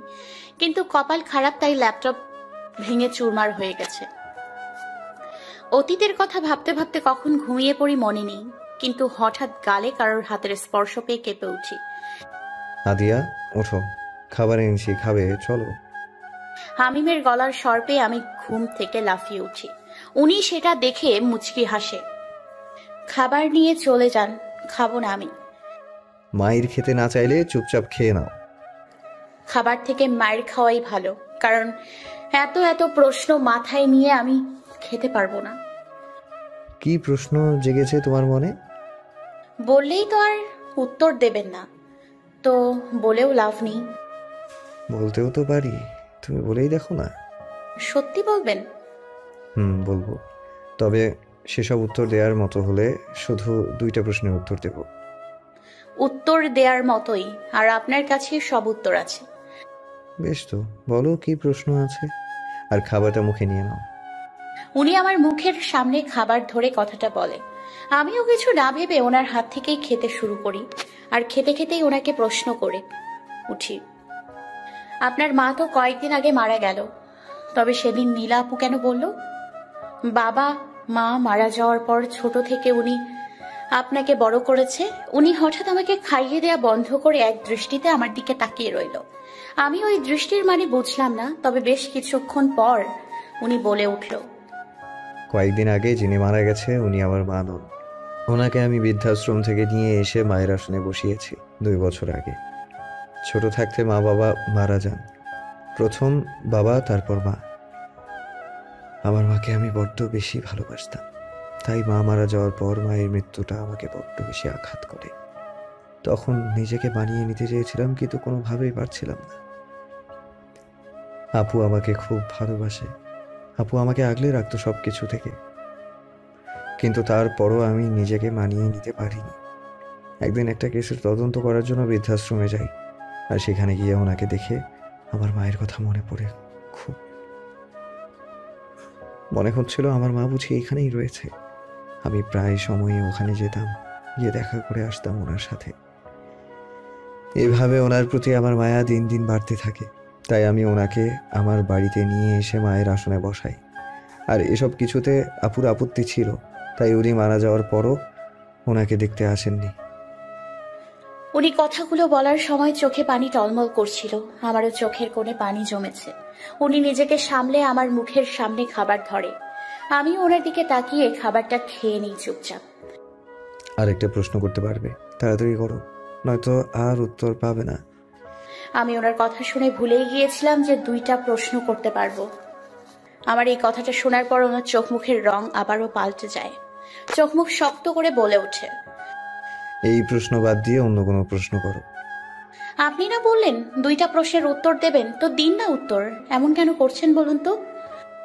2টা প্রশ্নের উত্তর যদি দেওয়ার মতো হয় তবে দিব বলেছি, আর এটা উত্তর দেওয়ার মতো প্রশ্ন নয়, তো অন্য প্রশ্ন করো। বুঝতে পারলাম উনি এই প্রশ্নের উত্তর দেবে না, তাই অন্য প্রশ্ন করাই ভালো। তাতে করে একটা রহস্য ভেদ তো করতে পারবো, আর নয়তো এভাবেই রহস্যের মায়া জালে ঝুলে থাকতে হবে আমাকে। কি ভাবছো? না মানে ভাবছিলাম তখন কিডন্যাপ করে এখানে নিয়ে এসেছিলেন কেন? ওই বাড়িতে আপু আর দুলাভাই এসেছে, তাই এখানে নিয়ে এসেছি। তোমাকে ভালো করে বললে তুমি আসতে না, তাই এভাবে নিয়ে আসা। কিন্তু আমি এখানে থাকলে সমস্যা কি ছিল? অনেক সমস্যা ছিল, যেটা এখন তোমাকে বলা যাবে না, তাই চুপচাপ এভাবে শুয়ে পড়ো, আমি আসছি এখনই। মানে আপনি আসবেন কেন? বারে, আমার ঘর, আমার বউ, তো আমি আসবো না নাকি? মানে আপনি আমার সাথে এক ঘরে থাকবেন নাকি? বউ থাকতে বউয়ের সাথে থাকবো না তো কি একা একা থাকবো? আর এতদিন বিয়ে করার পরেও একা থেকেছিলাম, কারণ বউ শ্বশুর বাড়িতে ছিল, কিন্তু এখন তো তুমি আমার বাড়িতেই। আর গত রাতে একা শুতে দিয়েছি বলে যে আজও একা শুতে দিব, এতটাও ভালো নই আমি। আমি আজ তোমার সাথেই থাকবো, আর তুমি থাকবে আমার বুকে। না না না, আমি ঘুমাবো না আপনার সাথে। আস্তে চিল্লাও, কানের পর্দা ফেটে যাবার উপক্রম। আমি শুবো না আপনার সাথে, চলে যান এখান থেকে। তোমার শুতে হবে না, আমিই শুবো তোমার সাথে। কথাটা বলে উনি ঘর থেকে চলে যায়, আর আমি তাড়াতাড়ি বিছানা থেকে উঠে দরজা লাগিয়ে দিই, আর হাঁফ ছেড়ে নিশ্চিন্ত মনে হাত পা ছাড়িয়ে শুয়ে পড়ি। হঠাৎ মাঝরাতে কারোর গরম নিঃশ্বাসে ঘুম ভেঙে যায়। আমি ধীরে ধীরে চোখ খুলে আমার উপর হামিমকে দেখে খুব জোরে একটা চিৎকার দিয়ে উঠি। হামিম আমার চিৎকার লাফিয়ে ওঠে শোয়া থেকে। উনি ওঠার সাথে সাথে আমিও খাট থেকে নেমে নিচে দাঁড়াই। উনি ঘুম জড়ানো কণ্ঠে বলে ওঠে, এভাবে চিৎকার করলে কেন? আমি ওনার কথার কোনো উত্তর না দিয়ে দরজার দিকে তাকিয়ে দেখি দরজা লাগানো। দরজা তো আমি তখন ভালো করেই লাগিয়েছি, তারপরে উনি ভেতরে আসলো কিভাবে? কি হলো, এভাবে চুপ করে দাঁড়িয়ে আছো কেন? বলবা তো কেন ওভাবে চিৎকার করলে? আপনি এখানে কিভাবে এলেন? উড়ে এসেছি। মজা করছেন নাকি সত্যি? দেখুন, মজা করলে একদম মজা করবেন না বলে দিলাম। সত্যি করে করে বলুন, আপনি মানুষ না জিন? আমার শেষের কথাটা শুনে উনি বড় বড় চোখ করে তাকায় আমার দিকে। উনি আমার কথায় এতটাই অবাক হয়েছে, চোখ যেন বেরিয়ে আসবে। আমি আপনাকে ভয় পাই না একদমই। তাড়াতাড়ি বলুন আপনি কে, কিভাবে এই ঘরে এলেন, নয়তো ভালো হবে না। একটা থাপ্পড় দিয়ে না সব দাঁত ফেলে দেবো। যে কটা দাঁত পোকা খাইছে সেসব দাঁতও পড়ে যাবে থাপ্পড় দিলে।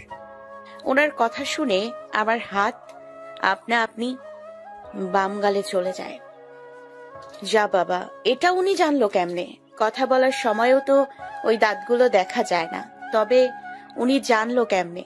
আল্লাহ, এটা নিশ্চয় কোনো জিন ভূত হবে। আল্লাহ বাঁচাও, ভূত! কথাটা চিৎকার করে বলেই একটা দৌড় দিয়ে জানালার কাছে গিয়ে দরজা খুলি, আর আরেক দৌড়ে একদম নিচে চলে যাই।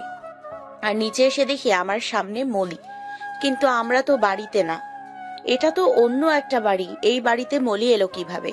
কিন্তু সেসব প্রশ্ন গুরুত্ব না দিয়ে আমি মলিকে জাপটে ধরি। আপামনি, কি হয়েছে? আপনি এইভাবে চিল্লাইতেছেন কেন? আমি মলিকে ভয়ে ভয়ে বলে উঠি, মলি, ভূত আছে আমার ঘরে। দরজা বন্ধ থাকার পরেও ভেতরে চলে গেছে।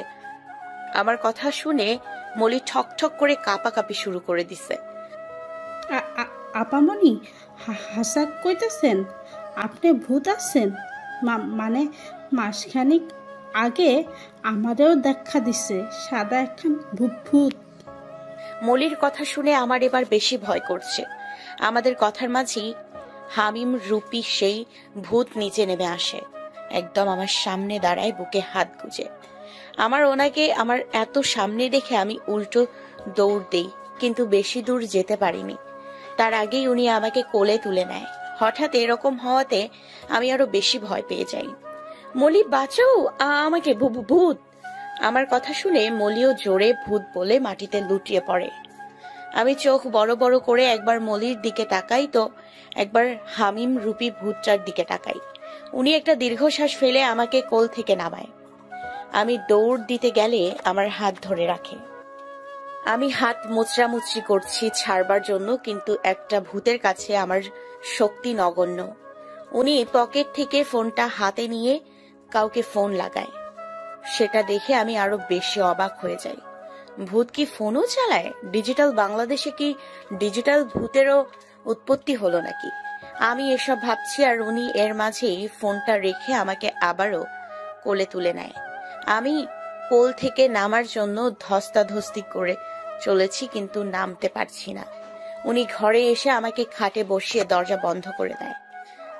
দেখুন, আমি কিন্তু কোনো ভূতের কোনো ক্ষতি করি নাই। আমাকে ছেড়ে দিন প্লিজ, আর আমার জামাইকেও ফিরিয়ে দিন প্লিজ। জামাই? আমার জামাইয়ের রূপ ধরে আসছেন নিশ্চয়ই। আমার একমাত্র ডাইনোসর জামাইটাকে কোথাও রেখে এসছেন, নয়তো আমি এত চিৎকার করলাম। উনি এলো না কেন?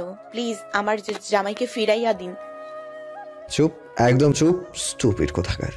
ভূত বলতে কিচ্ছু নেই, তাই এমন বোকা বোকা কথা আরেকবার বললে এমন থাপ্পড় দিব যে ভূত বলতে কোনো ওয়ার্ড আছে সেটাই ভুলে যাবে। আমাকে তোমার কোন অ্যাঙ্গেল থেকে ভূত মনে হয়? অ্যান্সামি, চুপ করে থাকবা না। ওনার ধমকে আমি এবার ভ্যা ভ্যা করে কেঁদে ফেলি। উনি হক চকিয়ে উঠে আমার কান্নার আওয়াজে।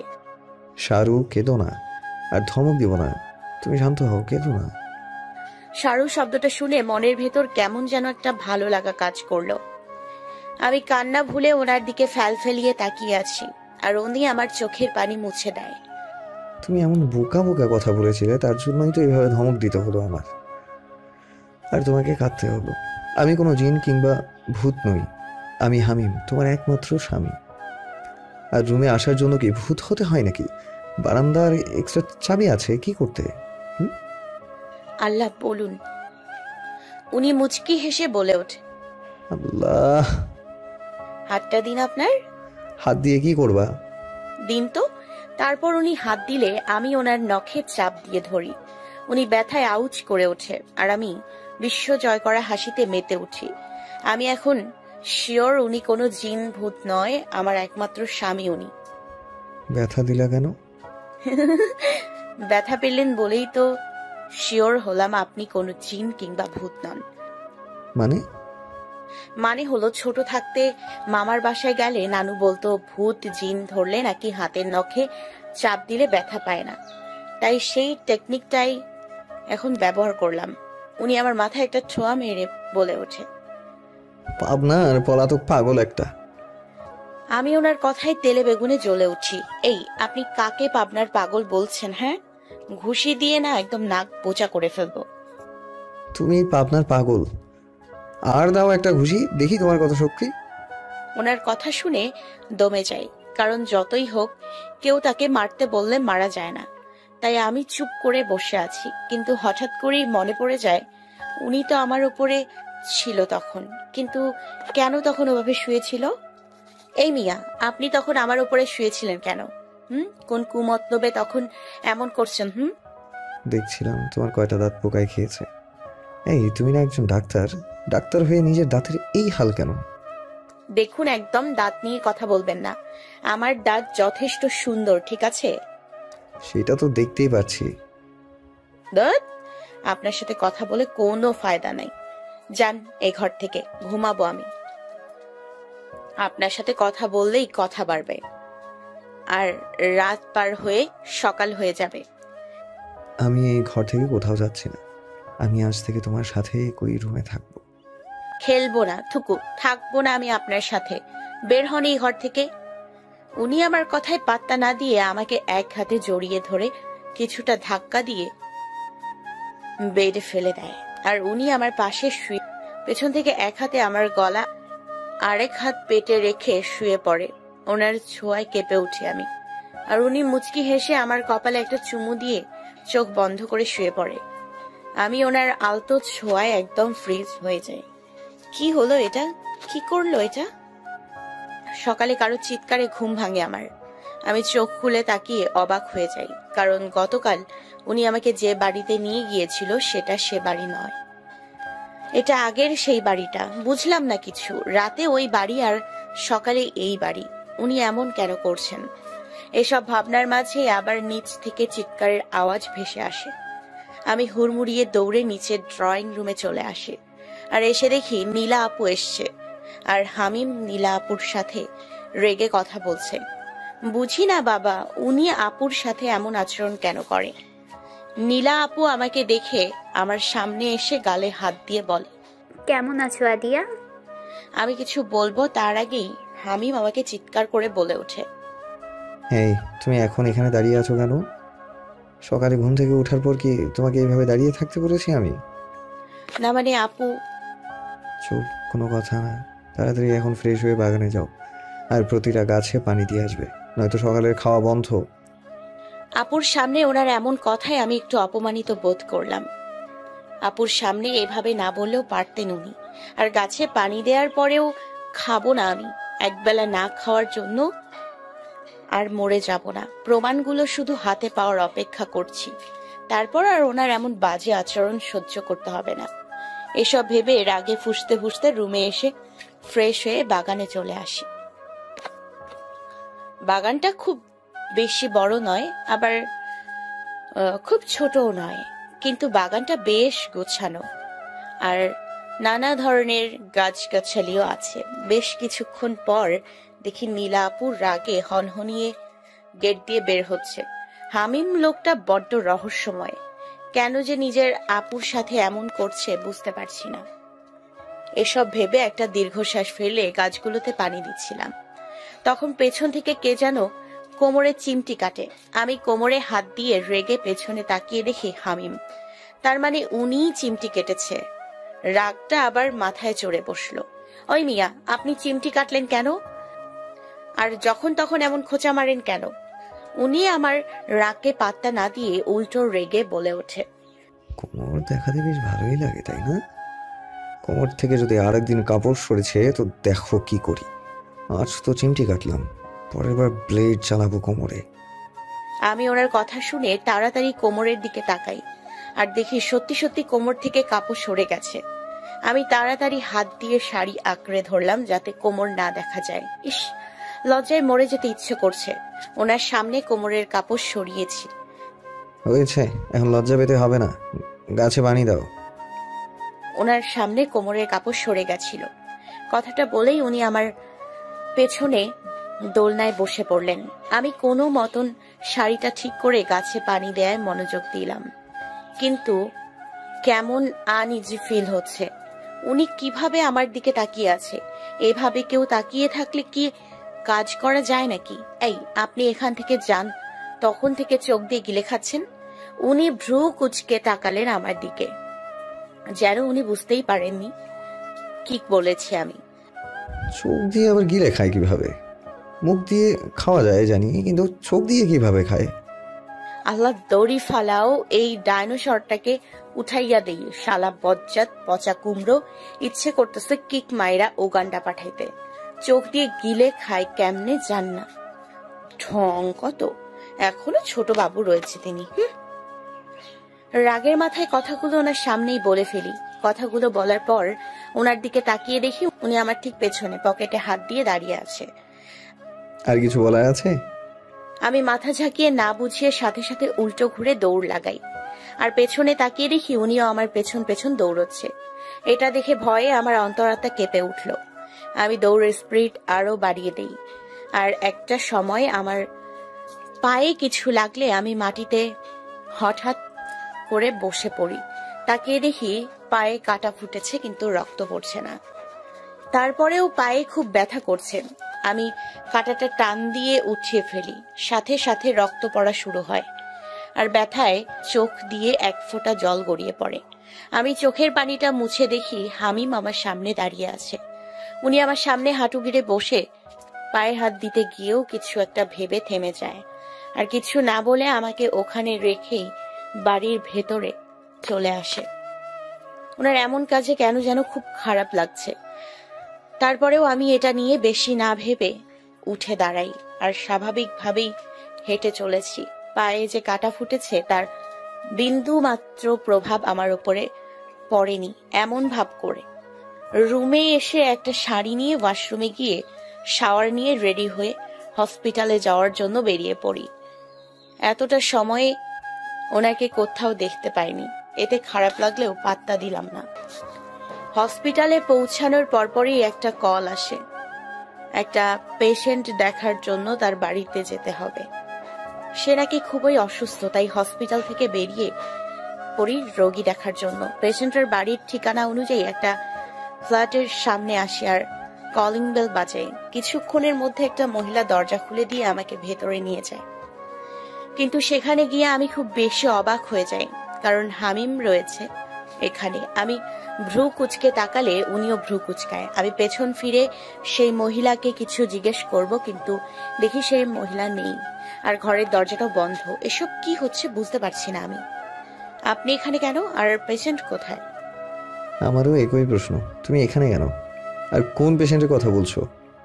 আমাকে তো ফোন করা হয়েছিল কে নাকি খুব অসুস্থ দেখে যেতে, আর বাড়ির ঠিকানা দিয়ে দেয়। ভুল ঠিকানায় আসেনি তো? আমি এবার আমার ফোন মেসেজ চেক করে দেখি ঠিকানা ঠিকই আছে। ঠিকানা তো ঠিকই আছে, ভুল ঠিকানায় তো আমি আসিনি। কিন্তু আপনি এখানে কেন? এমনি। আপনি মানে কেন এসছেন? এটা কার বাসা, আর রোগী কোথায়? বড্ড বেশি প্রশ্ন করছো তুমি। তুমি জানো না আমার যা করতে মন চায় আমি তাই করি, আর তার কৈফিয়ত কাউকে দেই না। চুপ করে এখানে বসে থাকো, খালি বেশি কথা বলে। ওকে, থাকুন আপনি এখানে, আমি গেলাম। কথাটা বলে বেরিয়ে আসতে নিলেই উনি হাত টেনে খাটে বসিয়ে দেয় আমাকে, আর আমার সামনে নিচে বসে আমার পা ওনার হাঁটুর ওপর রাখে। আমি পা সরিয়ে নিতে চাইলে উনি সরাতে দেয় না। উনি পকেট থেকে কিছু একটা বের করে হাত দিয়ে আমার দুই পায়ে একটা ঔষধ লাগিয়ে দেয়। পায়ে কি লাগালেন ওটা? ঔষধ? তখন পায়ে কাটা ফুটেছিল তার জন্য। এক পায়ে কাটা ফুটেছে, দুই পায়ে না? জানি, কিন্তু এটা খেয়াল নেই কোন পায়ে ফুটেছে, তাই দুই পায়ে লাগিয়ে দিলাম। এখন এমন কেয়ার করার কারণ কি? তখন তো দেখেও না দেখার ভান করে চলে আসলেন, তবে এখন এত কেয়ারিং হাজবেন্ডের রোল পালন করছেন কেন? তার কৈফিয়ত তোমাকে দেব না। কথাটা বলেই দরজায় 3টে টোকা মারেন, আর কেউ দরজা খুলে দেয়। উনি বেরিয়ে যায় রুম থেকে, আর আমার মাথায় কিছু ঢুকছে না। এত রহস্যময় মানুষ কিভাবে হয়? পুরোই রহস্যের গোডাউন। হসপিটাল থেকে বাড়ি ফিরে সোজা হামিমের রুমে চলে যাই। গিয়ে দেখি উনি ল্যাপটপে কাজ করছেন। আমি রেগে ওনার সামনে দাঁড়াই। আহমেদ কোম্পানিটা তবে নীলা আপুদের, আর এসব কিছুর পেছনে তবে নীলা আপু আর তার হাজবেন্ড জড়িত, তাই না? ওনার কোনো ভাবান্তর হলো না, এমন ভাব করছেন যেন এটা হওয়ারই ছিল। চুপ করে না থেকে উত্তর দিন। তোমার শারদ জানারই তো, এখন আমাকে এইসব প্রশ্ন কেন করছো? আপনাকে এসব প্রশ্ন করেছি কারণ আমি সবটা আপনার থেকে জানতে চাইছি। তবে শোনো, যা জানো তা সবটাই সত্যি। এসবের পেছনে আপু আর তার হাজবেন্ড জড়িত। আহমেদ কোম্পানিটা আপুদেরই, আর কোম্পানিতে ওই বিষাক্ত গ্যাস ওরাই দিয়েছিল যাতে করে শ্রমিকের ওই অবস্থা হয়েছে। কেন এসব করলো ওরা? কেন এতগুলো মানুষের ক্ষতি করলো? শ্রমিকদের সাথে বেতন নিয়ে ঝামেলা হয়েছিল, তাই ওরা এমন করেছে। আর ওরা তো ওদের শাস্তিও পেয়েছে, পুলিশ ওদের গ্রেফতারও করেছে। জানি আমি, কিন্তু আপনি এসব লুকিয়েছিলেন কেন? উনি মুচকি হেসে বসা থেকে উঠে আমার সামনে দাঁড়ায়। আমি ভ্রু কুচকে ওনার থেকে কয়েক কদম পিছিয়ে যাই। আমি তো লুকাতে যাইনি, তুমি বাধ্য করেছো। আমি বাধ্য করেছি মানে? তুমি তো সেদিন আমার ফোনে বলা কয়েকটা কথা শুনে ভুল বুঝে প্রতিবাদী হয়ে উঠলে, তাই আমাকে তোমার থেকে অনেক কিছু লুকাতে হয়েছে। এমন হেয়ালি না করে সোজাসুজি উত্তর দিন। সেদিন ফোনে আমি অন্য একটা কেস নিয়ে আলোচনা করছিলাম। আমার জুনিয়র অফিসার কিশোর ওই দিন একটা কাজ সেরে বাড়ি ফিরছিল। তখন দেখতে পায় একটা মেয়েকে দুটো ছেলে জোরাজুরি করে গাড়িতে তুলছে। কিশোরের বুঝতে বেশি সময় লাগে না যে ছেলেগুলো ভালো কোনো উদ্দেশ্য নিয়ে মেয়েটাকে নিচ্ছে না। সে গিয়ে আটকায়, কিন্তু তারা উল্টো কিশোরকে মারতে আসে, আর কিশোর বাধ্য হয়ে গুলি চালায়। সেখানে একজন মারা যায়, আরেকজন পালিয়ে যায়। সেটা কিশোর আমার সাথে শেয়ার করলে আমি ওকে জানাই অ্যাক্সিডেন্ট কেস বলে চালাতে, আর যা প্রমাণ আছে সব নষ্ট করে দিতে। তবে ওই দিন যে বললেন শ্রমিকদের 2 লক্ষ টাকা ক্ষতিপূরণ দিতে, উনি হাসলেন। ওটা তো আমি এমনি বলেছি। ও আচ্ছা, বুঝতে পারছি। আর কোনো প্রশ্ন আছে কি তোমার? আপু আর ভাইয়াকে যে পুলিশ ধরে নিয়ে গেল, তাতে আপনার খারাপ লাগছে না? না, খারাপ লাগছে না। তারা তাদের কর্মফল পেয়েছে। এসব বাদ দিয়ে আর কিছু জানার থাকলে বলো। না, আর কোনো প্রশ্ন নেই। আমি ফ্রেশ হয়ে আসছি। আচ্ছা। আমি একটা শাড়ি নিয়ে ওয়াশরুমে চলে এলাম। ফ্রেশ হয়ে বের হয়ে দেখি উনি খাবার নিয়ে বসে আছেন। আপনি খাবার আনতে গেলেন কেন? আমি তো নিচে গিয়েই খেতে পারতাম। এমনি নিয়ে আসলাম, বসো, খাবে। বুঝি না উনি এমন কেন, এই ভালো তো এই খারাপ। আমি সোফায় গিয়ে বসলে উনি আমার সামনে খাবার ধরে। আমি অবাক চোখে ওনার দিকে তাকাই। উনি চোখ দিয়ে ইশারা করে খেতে, কিন্তু আমি এক দৃষ্টিতে ওনার দিকেই তাকিয়ে রয়েছি। এভাবে তাকিয়ে থাকলে পেট ভরবে না। ওনার কথায় থতমত খেয়ে যাই আমি, আর চোখ নামিয়ে খাবারটা খেয়ে নিই। উনি আমাকে খাইয়ে দিচ্ছে আর এক দৃষ্টিতে তাকিয়ে আছে। ওনার চোখ কিছু একটা প্রকাশ করতে চাইছে, কিন্তু সেটা আমি বুঝতে পারছি না। উনি আমাকে খাইয়ে দিয়ে নিজে খেয়ে নেয়। উনি প্লেট নিয়ে উঠতে গেলে আমি আস্তে করে বলে উঠি, সরি। উনি আমার দিকে ভ্রু কুচকে তাকায়। আপনাকে ভুল বুঝে অপমান করার জন্য আমি খুব দুঃখিত, ক্ষমা করে দেবেন প্লিজ। উনি আমার কথার উত্তরে শুধু মুচকি হেসে আমার কপালে আলতো করে চুমু দিয়ে চলে গেলেন। আর হামিম প্লেটগুলো রান্নাঘরে রেখে বাগানে চলে আসে, আর এক মনে নিজের সাথে কথা বলে চলেছে। তোমাকে তো আমি সেই কবেই ক্ষমা করে দিয়েছি। খুব ভালোবাসি তোমাকে আমি। সেই প্রথম দেখাতেই ভালোবেসে ফেলেছিলাম, কিন্তু এতদিন আপুর জন্য তোমাকে কাছে টেনে নিতে পারিনি। তুমি যখন আমার ওই দিনের ফোনের কথা বলা শুনে ভুল বুঝো, সেই ভুলটা আমি সেদিনই ভাঙিয়ে দিতে পারতাম, কিন্তু আমার কাছে উপযুক্ত প্রমাণ ছিল না, তাই তোমার ভুলটাও ভাঙাতে পারিনি। আর সেটাই কাল হয়ে দাঁড়ায়।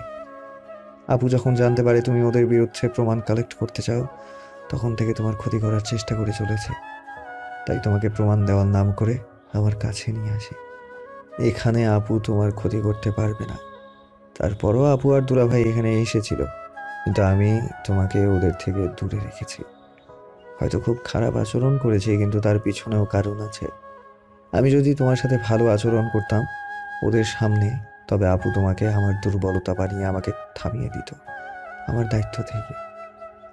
এমনটা আপু করতে চেয়েছিল যাতে আমি কেসটা অ্যাক্সিডেন্ট কেস বলে চালাই, কিন্তু আপু পারেনি সেটা করতে। আমার রাগের কাছে হার মেনেছিল তখন। আর তুমি আসার পর তোমাকে আমার দুর্বলতা দেখলে আপু সেটা ব্যবহার করতো, যা আমি চাইনি, তাই এসব করা। কিন্তু শেষ হাসিটা আমি হাসছিলাম। আমি তোমাকে সেফ রাখতে পেরেছি, এটাই আমার কাছে অনেক বেশি। আপু আর দুলাভাইয়ের থেকে এখন তোমার কোনো বিপদ নেই, তাই ওদের থেকে দূরে রাখার জন্যও তোমার সাথে আর খারাপ আচরণ করতে হবে না আমাকে। এখন থেকে শুধু ভালোবাসবো, বলবো তোমাকে ভালোবাসি। কাল থেকে এক নতুন জীবন শুরু করবো আমরা। হামিম কথাগুলো বলার সময় চোখ দিয়ে কয়েক ফোঁটা জল গড়িয়ে পড়ে। হামিম চোখটা মুছে নিজেকে স্বাভাবিক করে রুমে চলে আসে। রুমে এসে দেখে আদিয়া রুমে নেই। হামিম এবার বেলকনিতে যায় আর গিয়ে দেখে আদিয়া কারোর সাথে কথা বলছে ফোনে। কিন্তু হামিম তো ওকে ফোন কিনে দেয়নি। তবে কি নিজেই কিনেছে? হামিম আদিয়ার থেকে ফোনটা কেড়ে নেয়। আরে ফোনটা নিলেন কেন? দেখছিলেন তো কথা বলছি, দিন ফোনটা। এই ফোন কোথায় পেলে? কুড়িয়ে পাইছি। মজা করো না, সত্যি বলো। আপনি এমন ভাবে বলছেন যেন আমার কাছে ফোন কেনার টাকা নেই। এবার ফোনটা দিন আমার। দিব না, এটা আমার কাছেই থাকবে। কথাটা বলেই উনি ফোন নিয়ে চলে যাচ্ছিল। তখন আমি দৌড়ে ওনার সামনে যাই। উনি দাঁড়িয়ে যায়, ভ্রু কুচকে তাকায় আমার দিকে। আমি মুচকি হেসে ওনার কাঁধে 2 হাত রাখি। উনি খুব অবাক হয়ে যায়। আমি আস্তে করে মাথাটা ওনার দিকে এগিয়ে দিই। উনিও কাছে আসার জন্য এগিয়ে আসলে আমি টুপ করে ফোনটা নিয়ে নিই আর উনি বোকা বনে যায়। আমি খিলখিলিয়ে হেসে উঠি। এবার উনি এক ঝটকায় আমার কোমরে ধরে টান দিয়ে বিছানায় ফেলে দেয় আর ঝাপটে ধরে গলায় মুখ গুজে দেয়। প্লিজ ছাড়ুন, আমার অস্বস্তি লাগছে। লাগুক, আজ এভাবেই ঘুমাবে, একদম নড়বে না। বেশ কিছুক্ষণ ছোটার পরেও যখন ছুটতে পারলাম না, তখন হাল ছেড়ে ঘুমিয়ে পড়লাম। ঘুমের মাঝে কেমন যেন শূন্যতা অনুভব হলো হামিমের। হামিম ধরপড়িয়ে চোখ খুলে বিছানার দিকে তাকায় আর দেখে আদিয়া বিছানায় নেই। জানালা দিয়ে বাইরে তাকিয়ে দেখে সকাল হয়ে গেছে। হামিম ভাবলো আদিয়া হয়তো বাগানে গেছে, পানি দিচ্ছে গাছে। তাই হামিম ওয়াশরুমে গিয়ে ফ্রেশ হয়ে নেয়। ফ্রেশ হয়ে বাগানে চলে আসে, কিন্তু সেখানে আদিয়া নেই। এবার হামিমের ভয় হচ্ছে। হামিম দৌড়ে বাড়িতে আসে। সারা বাড়ি খুঁজে বেড়ায়, কিন্তু কোথাও আদিয়াকে পায় না। তার মানে কি আদিয়া চলে গেছে তাকে ছেড়ে? কথাটা মাথায় আসতেই হামিমের বুকটা ফেটে যাচ্ছে। হামিম অনেক খুঁজেও যখন আদিয়াকে পায় না, তখন হামিম তার ঘরে চলে আসে। এসে আলমারি চেক করে দেখে আদিয়ার জামা কাপড় সব আছে কিনা। হামিম খুলে দেখে সবই ঠিক আছে, তবে আদিয়া কোথায় গেল? হামিম এবার হসপিটাল আর আদিয়ার বাবার বাড়িতে ফোন করে, কিন্তু আদিয়া সেখানেও নেই। হামিম এবার পুরোপুরি ভেঙে পড়ে। হামিম খাটে বসে পড়ে মাথা নিচু করে। আজ থেকে নতুন জীবন শুরু করবো ভেবেছিলাম, কিন্তু এভাবে যে সব শেষ হয়ে যাবে ভাবিনি। ভোরের শিশিরের মতোই কি হারিয়ে গেলে? কোথায় চলে গেলে আমাকে ছেড়ে? বড্ড একা একা লাগছে। হামিমের চোখগুলো টলমল করছে পানিতে, যে কোনো সময় ঝরে পড়বে গাল বেয়ে। আরে আপনি উঠে গেছেন দেখছি, বসুন, আমি আপনার জন্য কফি নিয়ে আসছি। হামিম আদিয়ার গলার আওয়াজ পেয়ে মাথা তুলে তাকায়। আদিয়ার রুমের বাইরে যাওয়ার জন্য পা বাড়ালেই হামিম ঝড়ের গতিতে আদিয়ার কাছে চলে যায় আর আদিয়াকে পেছন থেকে শক্ত করে জাপটে ধরে। আদিয়া এমন কিছুর জন্য একদমই প্রস্তুত ছিল না। কি করছেন? ছাড়ুন আমায়। আমার কথা মনে হয় ওনার কানে যায়নি, তাই আবারও একই কথা বললাম। তাতেও ওনার কোনো সাড়া নেই। এভাবে বেশ কিছুক্ষণ থাকার পর উনি হঠাৎ করে ওনার দিকে ঘুরিয়ে গালে শক্ত করে হাত রাখে। এত শক্ত করেই গালে চেপে ধরেছে যে মনে হচ্ছে দাঁত খুলেই পড়ে যাবে। আমি এবার ওনার চোখের দিকে তাকাই। ওনার চোখ দেখেই মনে হচ্ছে খুব রেগে আছে। কোথায় চলে গিয়েছিলে? ওনার চাহনিতেই তো আমার ভয় করছে। আর এখন যদি বলি কোথায় গেছি, তবে তো সারপ্রাইজ দেয়া হয়ে যাবে। আর যদি না বলি, তবে তো কাঁচা চিবিয়ে খাবে যা মনে হচ্ছে। আল্লাহ, আমার গালগুলো শেষ। বলো কোথায় গিয়েছিলে? লাগছে আমার, প্লিজ ছাড়ুন বলছি আমি। উনি আমার গাল ছেড়ে দেয়। আমি যেন হাঁপ ছেড়ে বাঁচলাম। এবার বলো কোথায় আর কেন গেছিলে? কি বলবো এখন? সকাল সকাল কি মিথ্যা কথা বলবো? একটা কাজ ছিল, তাই একটু বাইরে গিয়েছিলাম। আমার কথা শুনে ওনার ভ্রু কুচকে আসে। এত সকাল সকাল কি কাজ ছিল তোমার যে আমাকে না বলে বাইরে গিয়েছিলে? ওনার ধমকে আমি কেঁপে উঠি। ব্যাটা ডাইনোসর খালি ধমকাবে। জীবনটা আমার এই ডাইনোসরের ধমকানিতেই যাইব। এখন বলবো না, কাল বলবো। তোমাকে এক্ষুনি বলতে হবে কোথায় আর কেন গেছো। আমি এখন বলবো না, কাল বলবো। তো কালকের জন্য একটু অপেক্ষা করুন প্লিজ। ওকে। কথাটা বলেই উনি ঘর থেকে বেরিয়ে যায় আর আমি খুশি মনে ওয়াশরুমে চলে যাই একটা শাড়ি নিয়ে। আমি মলির সাথে একটু বাজারে গিয়েছিলাম। বাজারে গিয়ে কিছু জিনিস নিয়ে এসেছি যেসব কাল সকালে লাগবে ওনাকে সারপ্রাইজ দেওয়ার জন্য। অতঃপর দুজন দুজনের কাজে চলে যায়। দিন শেষে রাতে দুজন বাসায় ফিরে ফ্রেশ হয়ে খেয়ে শুয়ে পড়ি। শোয়ার সময় উনি পেছন থেকে জড়িয়ে ধরে আমাকে। এভাবে জড়িয়ে ধরে ঘুমালে কাজটা করব কিভাবে, কথাটা ভেবেই ওনাকে বলে উঠি, এই যে শুনুন। কি হয়েছে?